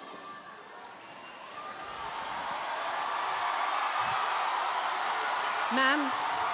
Sorry, ma'am. Lalapit lang kami ng konti. Okay. Sir Bato, Sir Bato, ang problema po, sir, yung drug prevention programming natin, nabigyan ba natin ng budget? Yung ating badak, yung ating mga barangay drug councils. Nauna tayo, sir, sa killing before prevention. So ang aking problema, sir, strengthen, before makisawsaw ka, sir, sa war on drugs, sawsawan mo muna yung strengthening the pillars of justice system. Thank you, Ma'am Samira. Alam nyo, alam nyo, madali lang yan sabihin niyang ganyan eh. Dahil nga, hindi kayo ang nakaharap sa mga adik na mga siraulo. Kung ikaw ang pulis na nakipagbarilan doon sa mga adik, ano kayang pakiramdam mo? Ano ba? You have to preserve yourself. Kaya dipinsahan mo sarili mo. Hindi pa pwede yung, pwede tayo mag-war on drugs na walang patayan. Anong klase pag-iisip yan? Gusto mo ikaw lang mamamatay? Hindi mo dipinsahan sarili mo? Magpapabaril ka na sa mga adik? Hindi pa pwede yan. Kailangan i-enforce natin ang batas. Kailangan. Kasi, hindi tayo mag-war on drugs. Nasaan na tayo ngayon kung hindi nag-launch si President Duterte ng war on drugs? Baka lahat ng kabataan natin ngayon, mga sumbi na, naglalakad sa kalsada, na siraulo na. O kaya nagiging... Time is up, sir. Salamat po, General Bato. Nagiging narco-state na tayo. Okay. Zero. All right, one last comment from Pilo Hilbay, and since Glenn Chong is raising his hand, we'd like to hear from him also. Pilo Hilbay and then Glenn Chong. General Bato, walang problema ang mga Pilipino sa war on drugs. Ang problema ng mga Pilipino ay yung sa walang saysay na patayan. Sa lahat ng sinabi mo, ang ibabalik ko sa iyo ay ang sinabi ng Pangulo mismo. The problem on drugs has worsened. Pagkatapos ng maraming patayan, pagkatapos ng teorya ng patayan, ang problema ng droga mas matindi pa ngayon. Your war on drugs has failed. All right. Sir, sandali lang po. Ibat mo na ako. Yeah. Sir, sandali lang. May add lang. We will just add something. Kasi yung kanina, may nabanggit po tayong isang survey na 95%, very supportive of the war. I'm sorry, 60% supportive of the war on drugs. Pero, yung 95, they want captured. Yes. Pero yung 95% want suspects arrested and they want them alive para buhayin po natin. So, But sir, very calmly, let us... Eh, paano ako magkakalma? Sir, sir, ang dami nila, ako lang isa. Sir, kailangan, kasi kaya kailangan po bigyan ninyo. ko ng diin. Kasi... Wawalo sila, ako lang isa. Sir, kasi yung iba medyo hindi nakarating, pero siguro dahil kaya ni General Bato sumagot. Kaya ko yan. Ganon. Okay. Ang taong walang tinatago, hindi natatakot sumagot. Sige, sir. Sige. Go ahead. Okay. Oh. Ano yung sinabi niya? Kalimutan. Kalimutan ko to. Yung sir, gusto niyo sumagot muna si Glenn. Oo. Ganito. Alam ninyo, alam mo, Atty. Hilbay, how dare you say that the war on drugs is a failure? Napakasakit sa amin. Ang dami sa amin na mamatay sa gira na ito, failure pa rin. Paano mo ngayon sasagutin yung survey ng SWS na nagsasabi na 66.66% of Filipinos believe that the number of drug addicts in their area has gone down? Paano mo yung masasabi? Thank you. Thank you. Thank you, sir. Okay. Puntahan naman natin. Inumin mo. We are going to go to Glenn Chong. We're gonna have to go to Glenn Chong now. Siguro kasi nag-evolve na. Is the drug campaign, the war on drugs, a success or a failure? Glenn Chong, go ahead. Dito ako.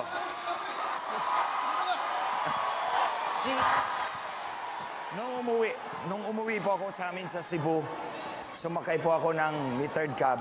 Dumaan kami sa port area. At ang sabi po sa akin ng driver, sir, dati walang nakakadaan dito. Puro namamatay.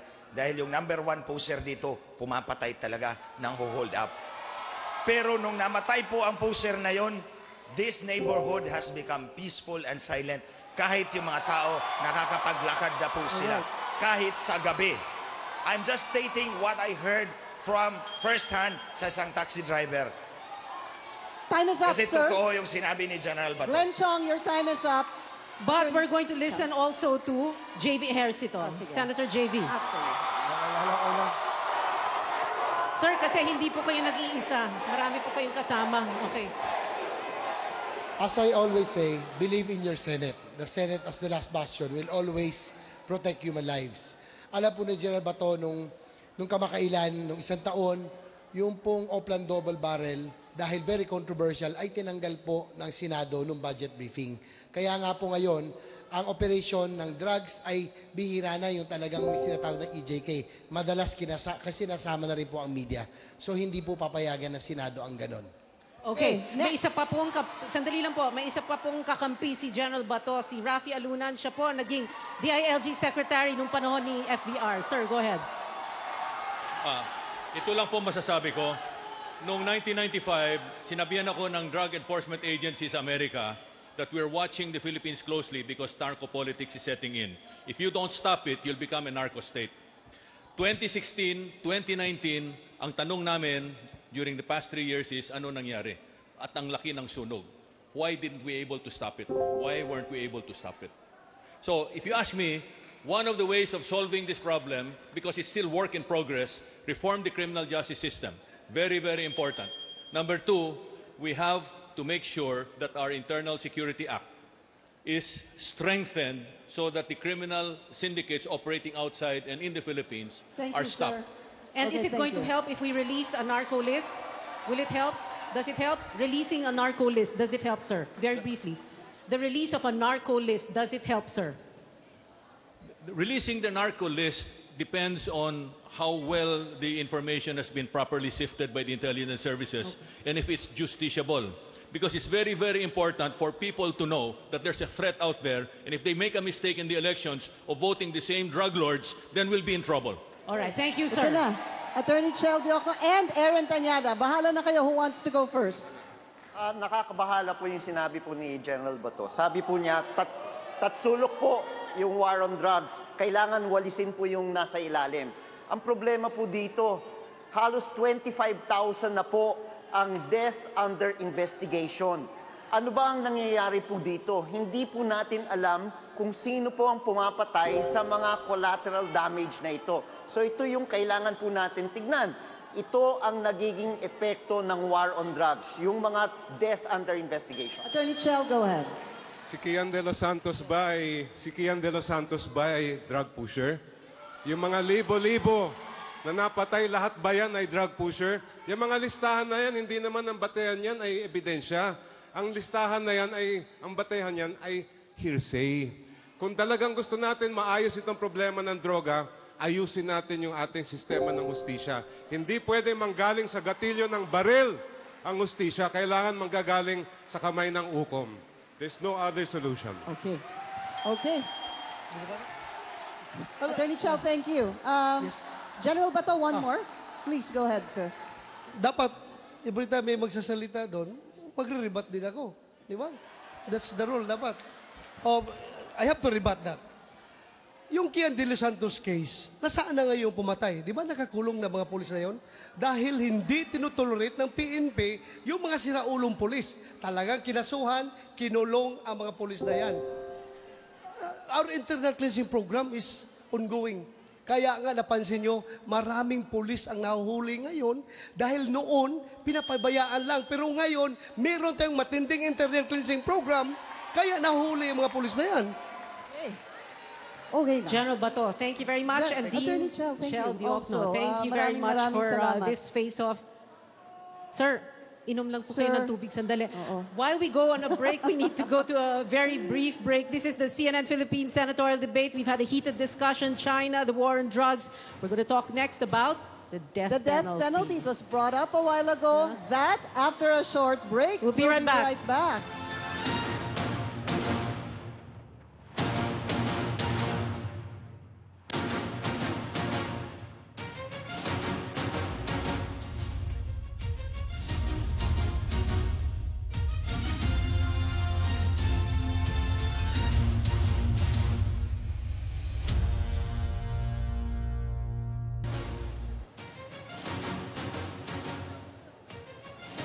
Welcome back to the CNN Philippines Senatorial Debate. We have 62 people running for senator in the May 13 midterm elections. I'm Pia Ontiveros. And I'm Pinky Webb. Pia, we have 11 of them here on stage sitting side by side.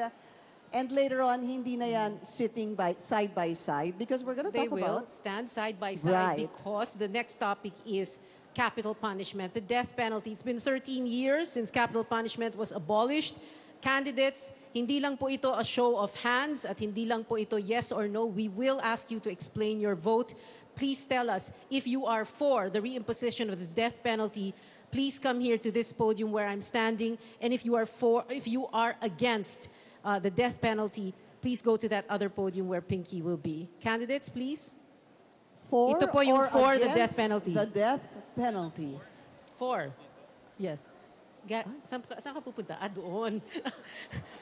Gary Alejandro, saan ka pupunta? Dito Gary? ako sa gitna. Diyan ka sa gitna. Dito tayo sa gitna. Okay. Alright. Like Panalo we said, ko. 1, 2, 3, 4, 5, 6, 7. 7 against the death penalty. Ganun ba? Numbers lang ba? Okay. Let's see what the explanation is. What the explanations are. So we're going to begin with Rafi Alunan. Sir, please, you have a minute to explain why you are for the reimposition of the death penalty. I'm for the reimposition of the death penalty for drugs.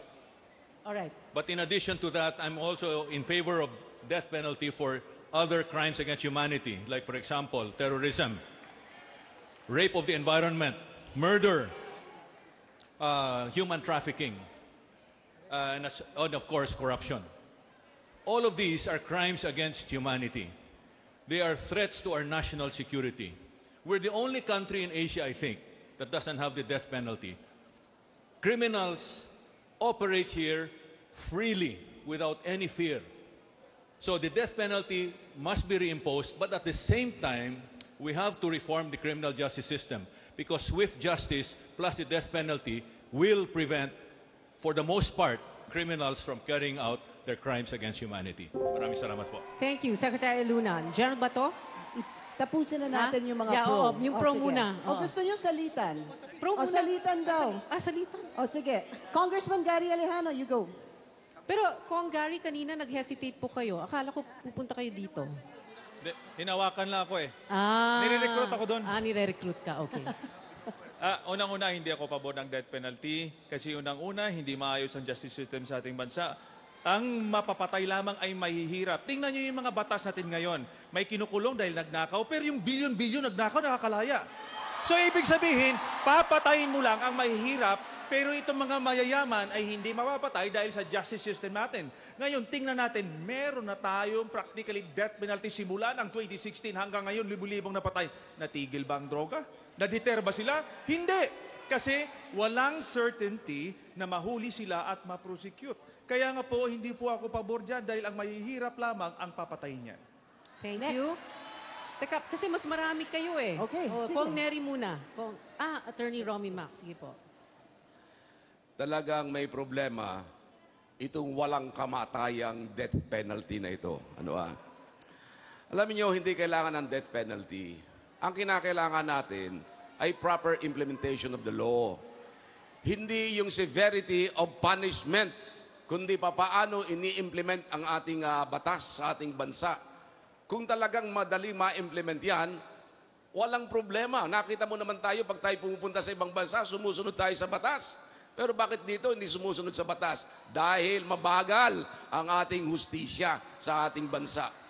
Katunayan, kahit sa report ng Amnesty International, mahigit na 100 nasyon na dating may death penalty, inalis na nila ang death penalty na yan sapagkat maging sila'y naniniwala na hindi yan katibayan na mawawala ang mabibigat na krimen sa ating bansa.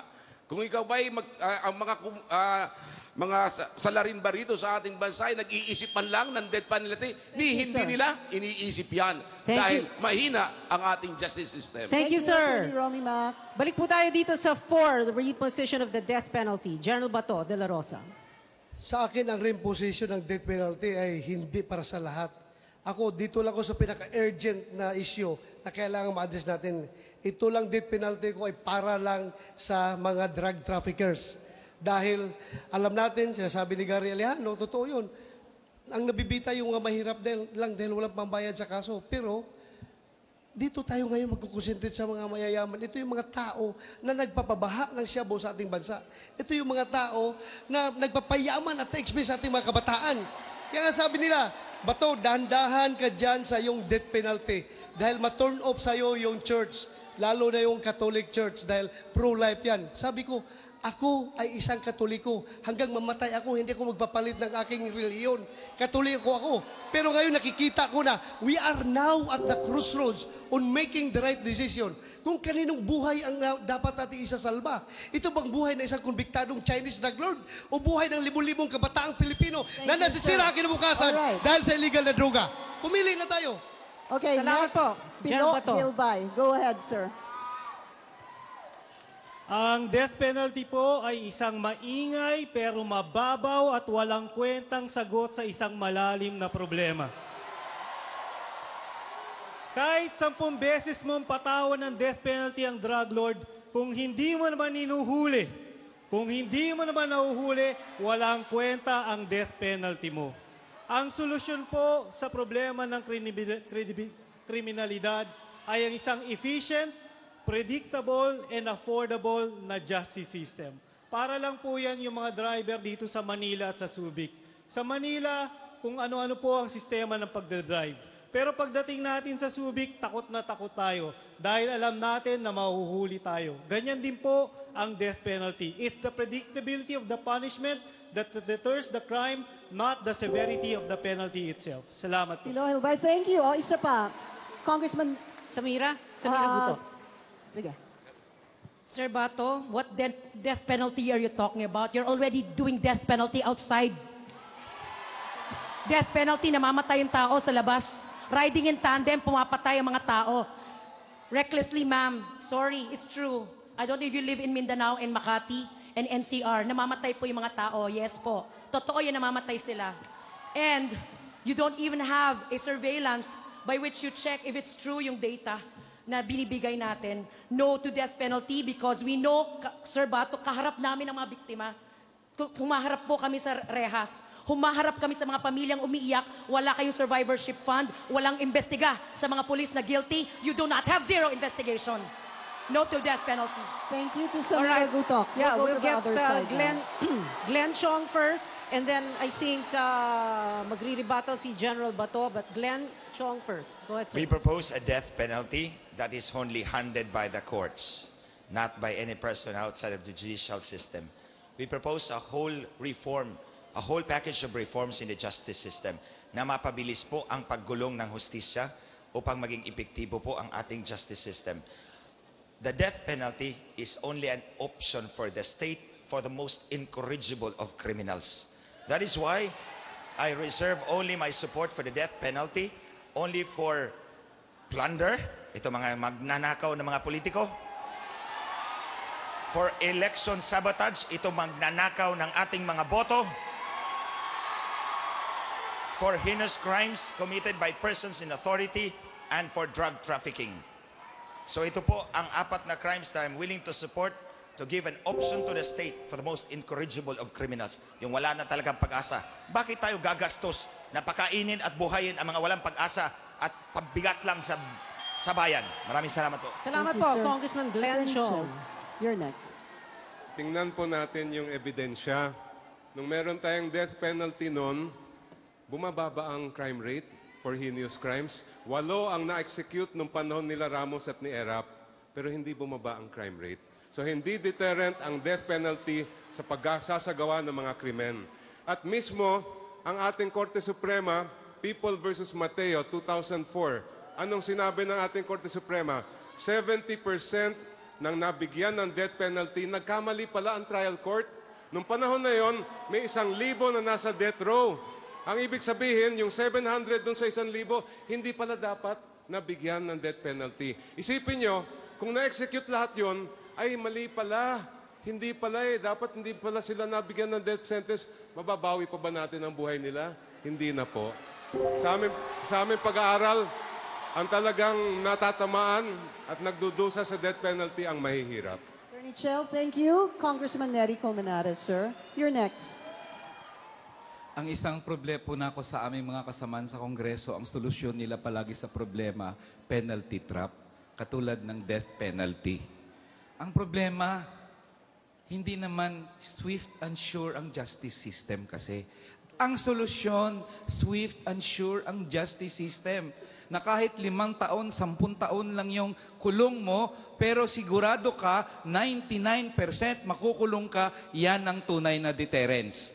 Pero, kung hindi naman swift and sure ang justice system, pwede mong bayaran si pulis, si piskal, si judge.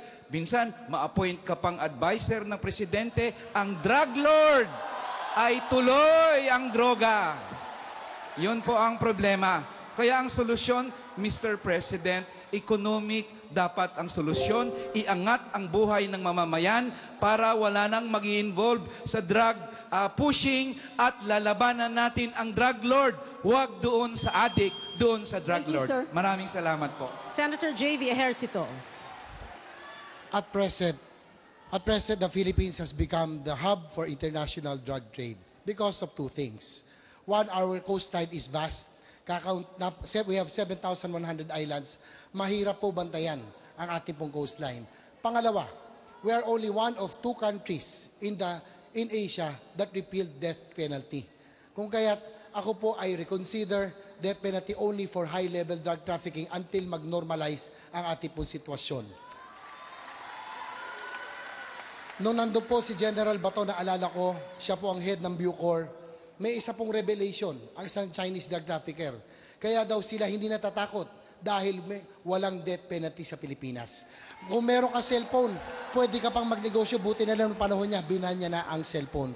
Kung doon pumunta ka sa Thailand, Malaysia, Singapore, Indonesia, pipirma ka ng immigration card nakalagay, death to all drug traffickers. If only to be a deterrent. Yun lang ang gusto ko makita for the government to say, we mean business in fighting against drug traffickers.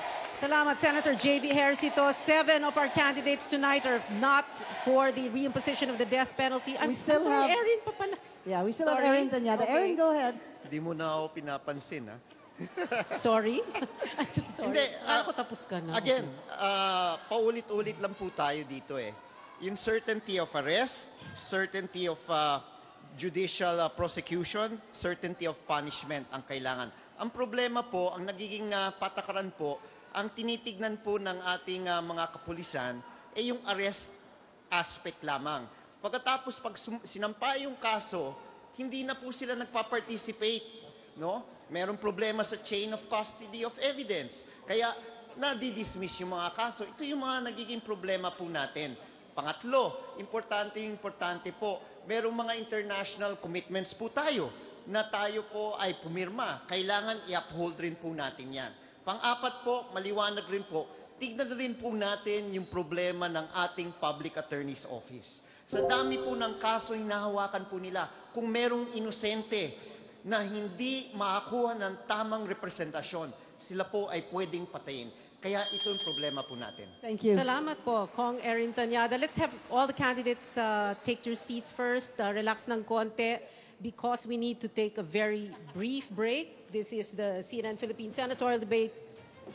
We'll be right back.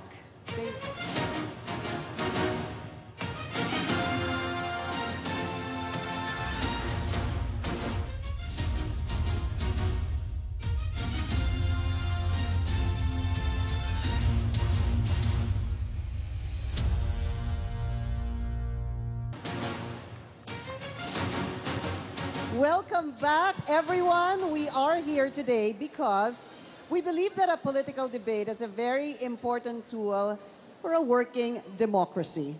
You know, Pinky and everyone today, in spite of the cheering and the heckling and the heated debate, our goal is to really give Filipino voters a chance to compare the candidates' positions on major policy issues so that you can make an informed decision come May 13. So candidates, we want to thank you very much for joining us in today's debate, and we hope that kahit papaano this will help also in your campaigns. At nagpapasalamat din po kami dahil malamig pa rin ang mga ulo ninyo. So, thank you so much for being all here. our 11 candidates on stage, maraming salamat po sa inyo. In a fully functioning democracy, the three branches of government are separate and co-equal. Our next question is addressed to the following: Rafi Alunan, J.V. Ejercito, Glenn Chong, and Bato de la Rosa. As a senator, how will you preserve this system of checks and balances in government? Let's go to Rafi Alunan first.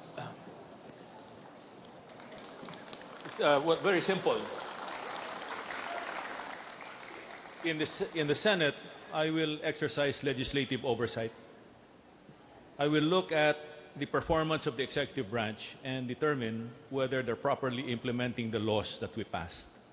And if there are problems in the implementation, that's when we have committee hearings to figure out what's wrong so that we can fix the problem if the problem is in legislation.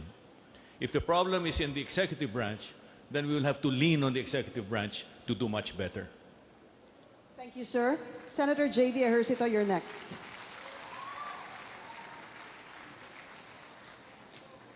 One of the essential functions of legislation is in the budget. And being the defender of most of the government's major departments, DOTR, DILG, and DOH, I can proudly say that we have maintained our independence. The President, for that matter, does not really force the issue. He respects our decision. Doon po namang sa kanina po nabanggit ko, when it comes to the yung pong CCTV system, no? For example, which was supposedly given to a Chinese company named Huawei. No? Yan po ay tinurn down, yan po ay ni-strike off ng Senado, no? Because of the territorial dispute with China. And the President respected that decision.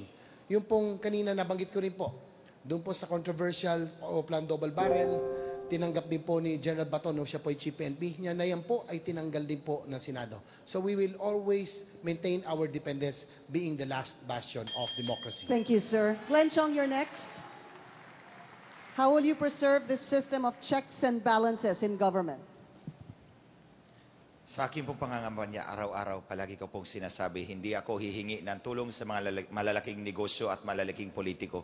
Ako po'y bababa sa taong bayan upang magkautang ng loob sa ordinaryong mamamayan. I intend to protect the interest of the people. At ito pong gagawin ko bilang senador. I will use the power of legislation, investigation, and oversight to protect the interest of the people. Wala po akong pakialam kung sinong mga interest ang mababangga, basta ang interest po ng sambayanan ang aking pangangalagaan. Dahil sa inyo po ang aking utang na loob. I will maintain myself as an independent senator in all issues affecting the public. At bala ko po, hindi po ako makikipagkompromiso sa kahit kapwa ko po senador. Ang tangi ko lang pong gabay ang interest ng taong bayan na siyang pamangalagaan ko. At yun ang papangako ko po sa inyong lahat. Thank you, sir. Last, General Bato de la Rosa. Unang-una, klaruhin ko. Ako'y tumakbo ng pagkasenador dahil gusto kong suportahan ang mga programa ni President Duterte. Hindi ibig sabihin, malaki po ang diferensya sa dinidiktahan at sa kayo nagko-cooperate. Kung magiging cooperative ako sa executive branch of government, hindi po yan sinasabi na dinidiktahan ako. Pero huwag po kayo mag-alala. Alam niyo, my loyalty to my party ends when my loyalty to the Filipino people begins. Yun lang po. Salamat po, General Bato. A reminder to the audience, please behave. You know, may I just say, in 2016, ma'am, please, may I just say, in 2016, we asked security to escort some people out. All right? So please, like we said, please show respect to all the candidates. Thank you very much. Let's move on. Let's just quickly review the role of the senator. No? That is to create, amend, or repeal laws. And as has been repeatedly said by some of our candidates today, they have the power of oversight. So for our candidates, Romy Macalintal, Samira Gutok, Erin Tanyade, and Nery Colmenares, this question is for you. Do you think the office of the president has too much power? Attorney Mac, kayo po muna. Hindi natin masasabing too much power ang isang Pangulo. Sapagkat ang mga power ng Pangulo o ng sino man sa mga elected officials are properly defined sa ating saligang batas. Hindi yung mga powers na yan ang problema. Ang problema natin, grave abuse of the exercise of these powers. Kapag ka nagkaroon ng pag-aabuso sa katungkulan, yan ang dapat nating ipinaglalaban. Grave abuse of power. Paano mo matatanggal sa Korte Suprema ang isang Chief Justice ganung wala namang katibayan na maaari siyang matanggal sa pamamagitan ng isang quo warranto proceedings? Kami mga abogado at lahat ng abogado'y naniniwala hindi mo pwedeng tanggalin ang isang Chief Justice sa pamamagitan ng quo warranto kundi sa pamamagitan lamang ng impeachment proceedings. So it is not really enumerating the powers, but understanding if the powers are being abused by the powers or authorities. Thank you po, Attorney Romy Mac. Next po, Samira Gutok. There is overstretch of power when martial law is declared on one part of the country in Mindanao. There is overstretch of power when journalists are arrested. There is an overstretch of power when local governments are afraid to host the Ocho Derecho in their locations. There is overstretch of power when there is fear and judges are killed, lawyers are killed, civilians are afraid to go out in the streets. Sorry, Sir Bato. They are afraid riding in tandem. Dumami po. Galing lang ako sa Commonwealth. We have gone to the streets as NGO workers, as volunteers. There is an overstretch of power when we do not question his rape jokes and statements against women. Silence of the public means there is an overstretch of too much power by our executive, the president. Thank you, Samira Gutok. Before we go to Erin Tanyade and Nery Colmenares, may rebuttal lang si General Bato de la Rosa, sir.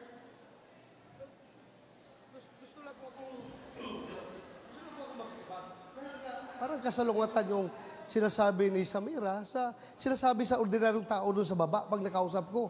Bakit sinasabi nila na they feel safer now compared before? Paano ba? Ayaw ba talaga natin tanggapin ang katotohanan dahil tayo ay nasa oposisyon? I cannot understand.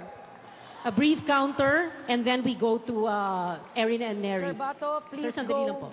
please go, Sir Bato, to Commonwealth, to Baseco, to this location. Sila mismo nagka-question sa ginagawa nyo. All right, let's go to Erin Tanyada. Erin. There's abuse of power when the Senate keeps quiet as the killings continue and do not have investigations. There's abuse of power when the President uses fear to conduct his policies in the country. There's abuse of power when he uses the pork barrel as a means to buy votes of congressmen and of senators. So ang kailangan po natin, mga senador na handang tumayo sa abuse of power. At wag po natin kakalimutan po, 8 diretso. Okay. Bago po sumagot si Neri Colmenares, we're going to ask Senator J.V. Ejercito to speak very briefly. Nabanggit po kayo. And, you keep repeating tonight, the Senate is the last bastion of democracy. Go ahead, sir. Yes, in our experience, si Presidente, kahit ano sabihin, pag meron kami aksyon na ginawa, nire-respeto niya. Kung ano man ang ginawa namin, halimbawa, yung pagtanggal, alam ni General Bato, yung kanina nabanggit ko na, hindi po sila umangal. Nag-comply sila dahil yan ang desisyon ng Senado, tanggalin yung controversial na Oplan double barrel.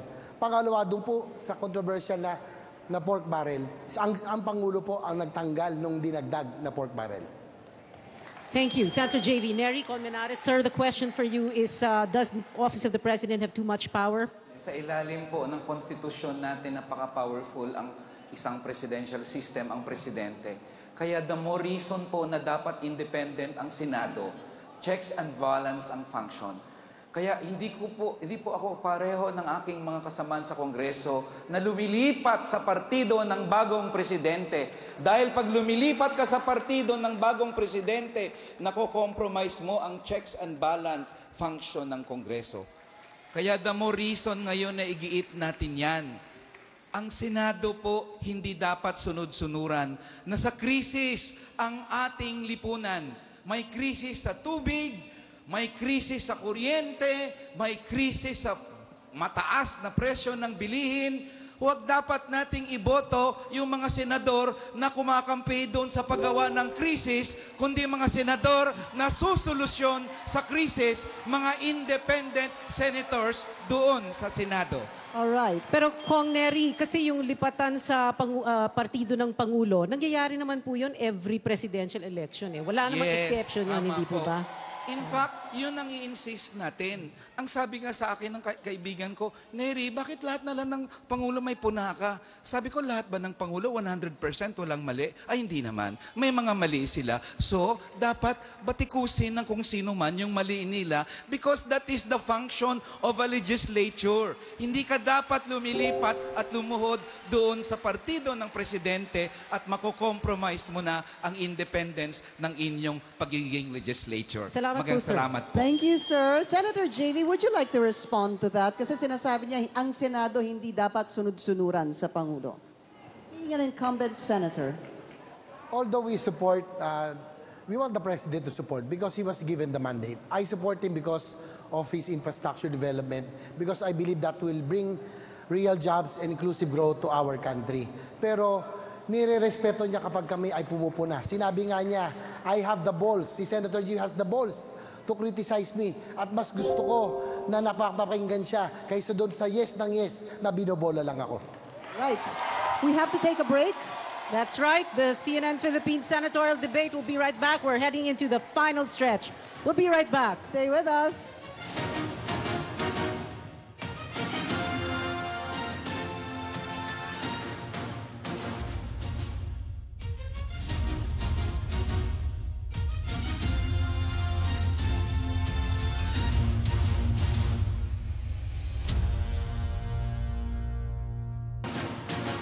This is the final stretch of the CNN Philippines Senatorial Debate ahead of the May 13 midterm elections. We have 11 candidates here on stage and we are going to ask them one final question. Yes. Okay. And we hope na nakatulong lahat ng topics at sagot nila sa inyo nakatulong to, give a little bit, shed more light into what they will do in case they make it to the 18th Congress. So this question is going to be answered first by Erin Tanyada, then we're going to go down the line, alphabetical order na baliktad, no? So we will start with Erin Tanyada. The question is, and this will serve as the final statement, closing statement of our candidates tonight. The question is, what is the one most important thing you want to and will do for our country as a senator in the 18th Congress? Congressman Erin Tanyada.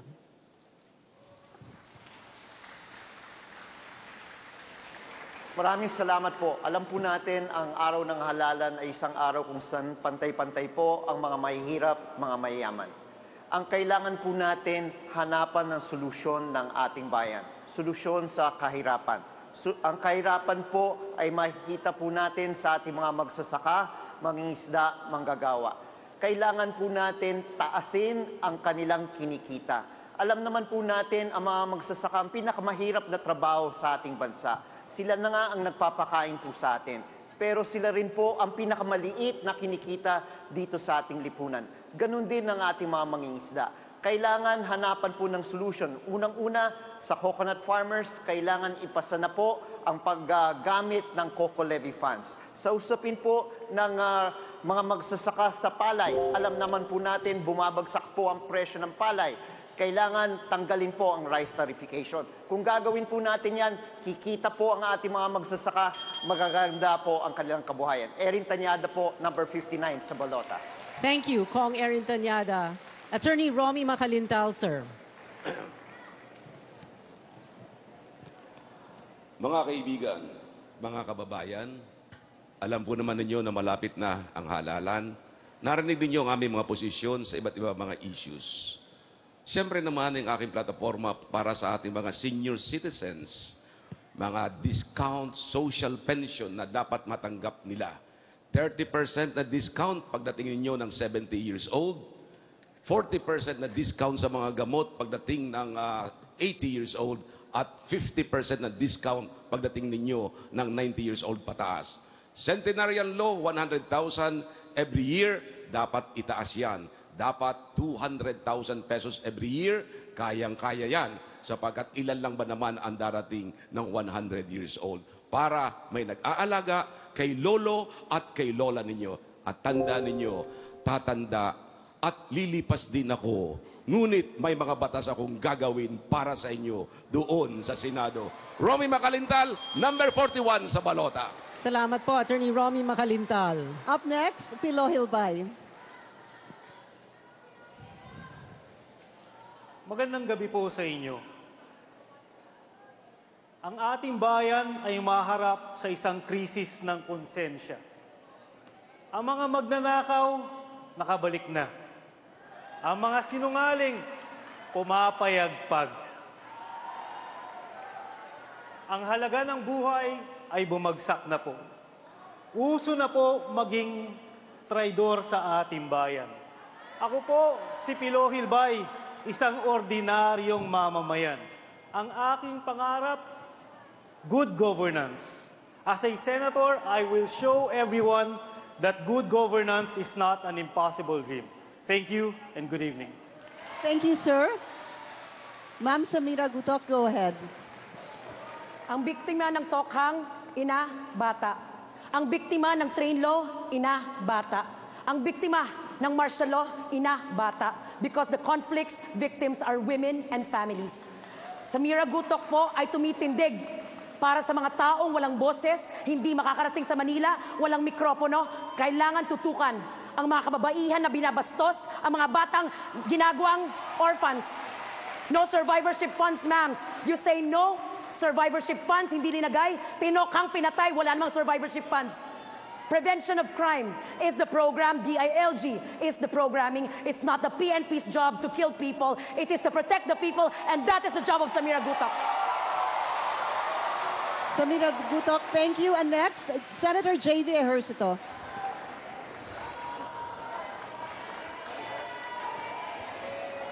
Ang isang likod bayan, ang batayan para tawagin na siya ay matagumpay ay kung maiangat niya ang antas ng buhay na kanya nasasakupan. Noong ako'y naging mayor ng San Juan, we had the lowest poverty incidence at dyan po ako proud na naiangat natin ang antas ng buhay ng bawat Pilipino, ng bawat San Juaneño. Noong ako'y napunta sa Senado, ang agad na inatupag po natin kung paano guminhawa ang buhay ng bawat Pilipino. Naipasa po natin ang creation ng Department of Human Settlements para po sa pabahay at ang Universal Healthcare Law para po sa kalusugan ng bawat Pilipino. Mga kababayan, ang tiwalang pinagkaloob sa akin ay lagi kong pinagkaingat-ingatan. Ang sabi ko kanina, ang pinakamahalaga para sa akin na papamana sa akin pong mga anak ay ang maganda kong pangalan at kailanman hindi ko po yan sisirain. Kung kaya't ako'y nagsisikap para iangat ang antas ng buhay ng bawat Pilipino, kaya dapat ibalik ang good one sa Senado. Senator J.B. Ejercito po, number 20 sa balota. Mabuhay! Salamat po, Senator J.V. Ejercito. Attorney Chel Diokno, sir.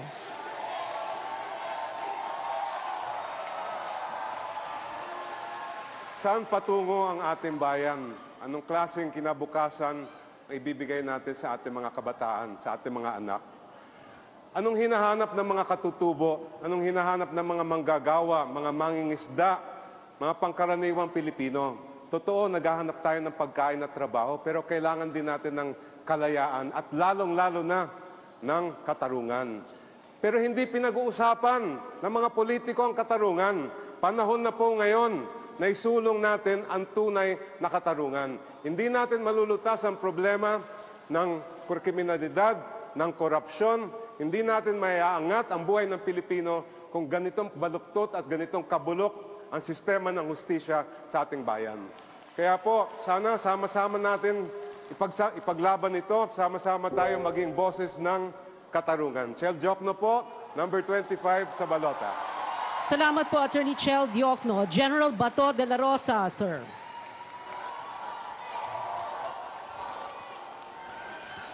Sabi ng mga kontrabida, bakit ninyo ibubuto si Bato? Marunong ba yan gumawa ng batas? Totoo po, wala pa ako nagawang batas. Zero pa.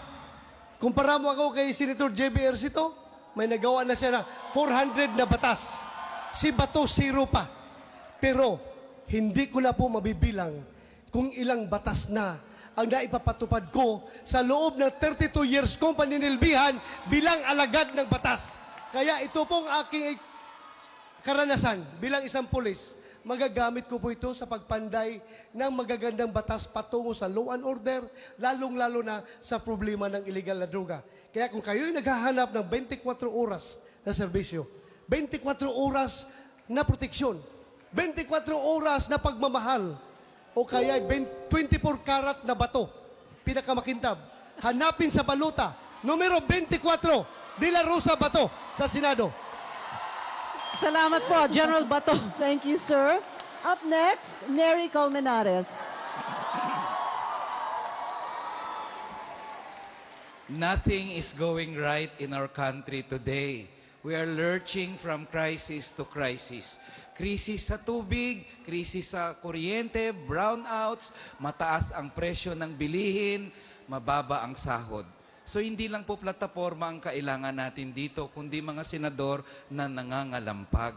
Ako po, in-expose ko ang China loan at kinalampag ko, kaya napilitan sila ngayong sabihin, sige nga, aralin na namin yung China loan. In-expose ko po yung Scarborough Shoal fisher folks natin, ngayon napilitan sila, sige nga, tingnan natin kung paano maproteksyonan ng ating mangingisda.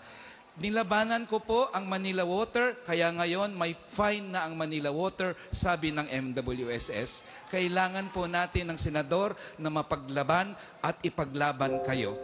Ako po, naging kakampi niyo sa laban doon sa Kongreso, maging kakampi niyo sa laban doon sa Senado. Maraming salamat po. Thank you, Nery Colmenares. Sir, we're gonna go to Glenn Chong first.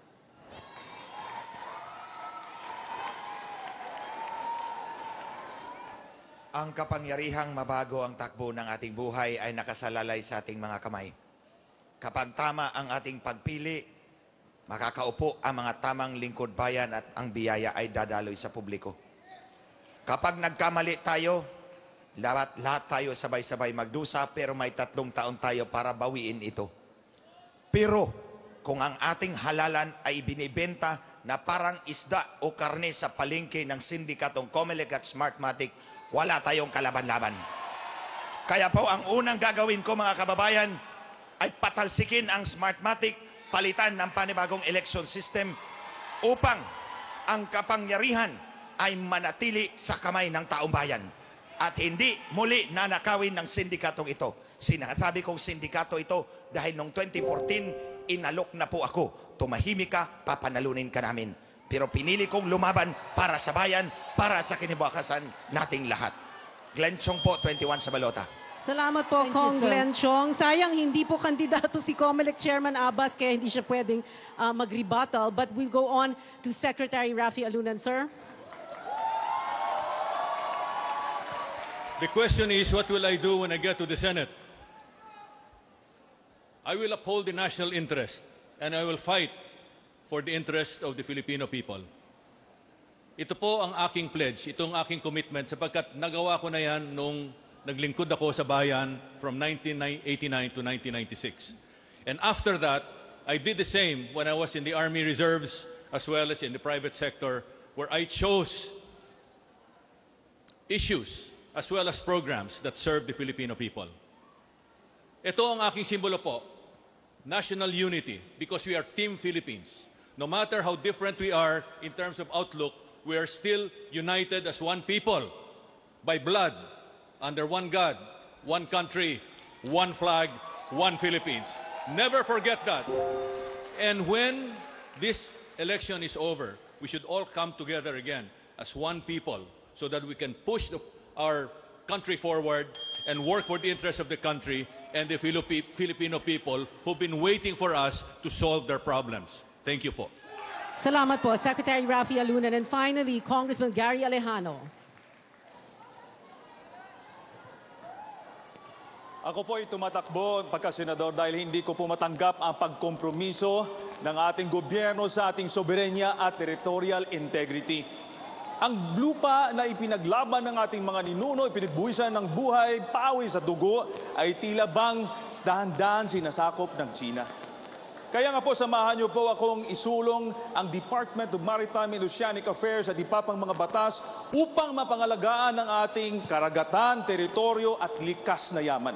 Ipaglaban natin ang karapatan ng ating mangingisda at hindi dapat inaagawan tayo ng pagkain at trabaho dito mismo sa sarili nating bansa. Bantayan natin ang kasunduan na pinapasok ng ating gobyerno at sa gayon ay hindi tayo ilubog sa utang at hawakan tayo sa leeg. Makakaasa po kayo na sa lahat ng pagkakataon, ipaglalaban ko ang ating bansa at ipaglalaban ko karapatan ng sambanayang Pilipino. Ako po si Gary Alejano, sundalo na Pilipino, numero 5 sa balota. Dagang salamat. Salamat po, Congressman Gary Alejano. Thank you, sir. You know, we've had a very exciting, sometimes heated debate that was a little bit, as the netizens said, endgame na raw. Avengers. But it is time to end this debate, this 3-hour debate. It is time to say goodbye and to say thank you. So magpapasalamat muna tayo. Bago po tayo magpasalamat sa kandidato, magpapasalamat muna tayo, syempre, sa University of Santo Tomas. Thank you so much for hosting this debate today. Thank you din po sa Comelec Chairman Abbas, thank you for being here. Salamat po. And to the PPCRB Chair, Myla Villanueva. Thank you. And now we are going to thank you to our 11 candidates for your time, your energy, your patience, your answers. Maraming salamat po sa inyo. At salamat din sa mga taga-suporta nila lahat. Sandali lang po. Wait, we're not yet done. Go ahead, Pia. We are going to ask the candidates to join us up here. Let's begin with Congressman Gary Alejano. Sir, dito po kayo. Congressman Gary Alejano, Secretary Raffy Alunan, Congressman Glenn Chong, Congressman Nery Colmenares, General Bato de la Rosa, Attorney Chel Diokno, Senator J.V. Ejercito. Samira Guto. Pilo Hilbay. Attorney Romy Makalintal. And last but not the least, Erin Tanyada. Candidates, maraming salamat sa inyong lahat. Maraming salamat sa inyo, candidates. Pinky, maraming salamat sa iyo din. And of course, good luck sa inyong lahat. Good luck sa May 13. Maraming Sa lahat salamat ng po nanood, sa lahat ng thank dumalo you. dito ngayong gabi. This has been the CNN Philippines Senatorial Debate. Thank you and good night. Good night.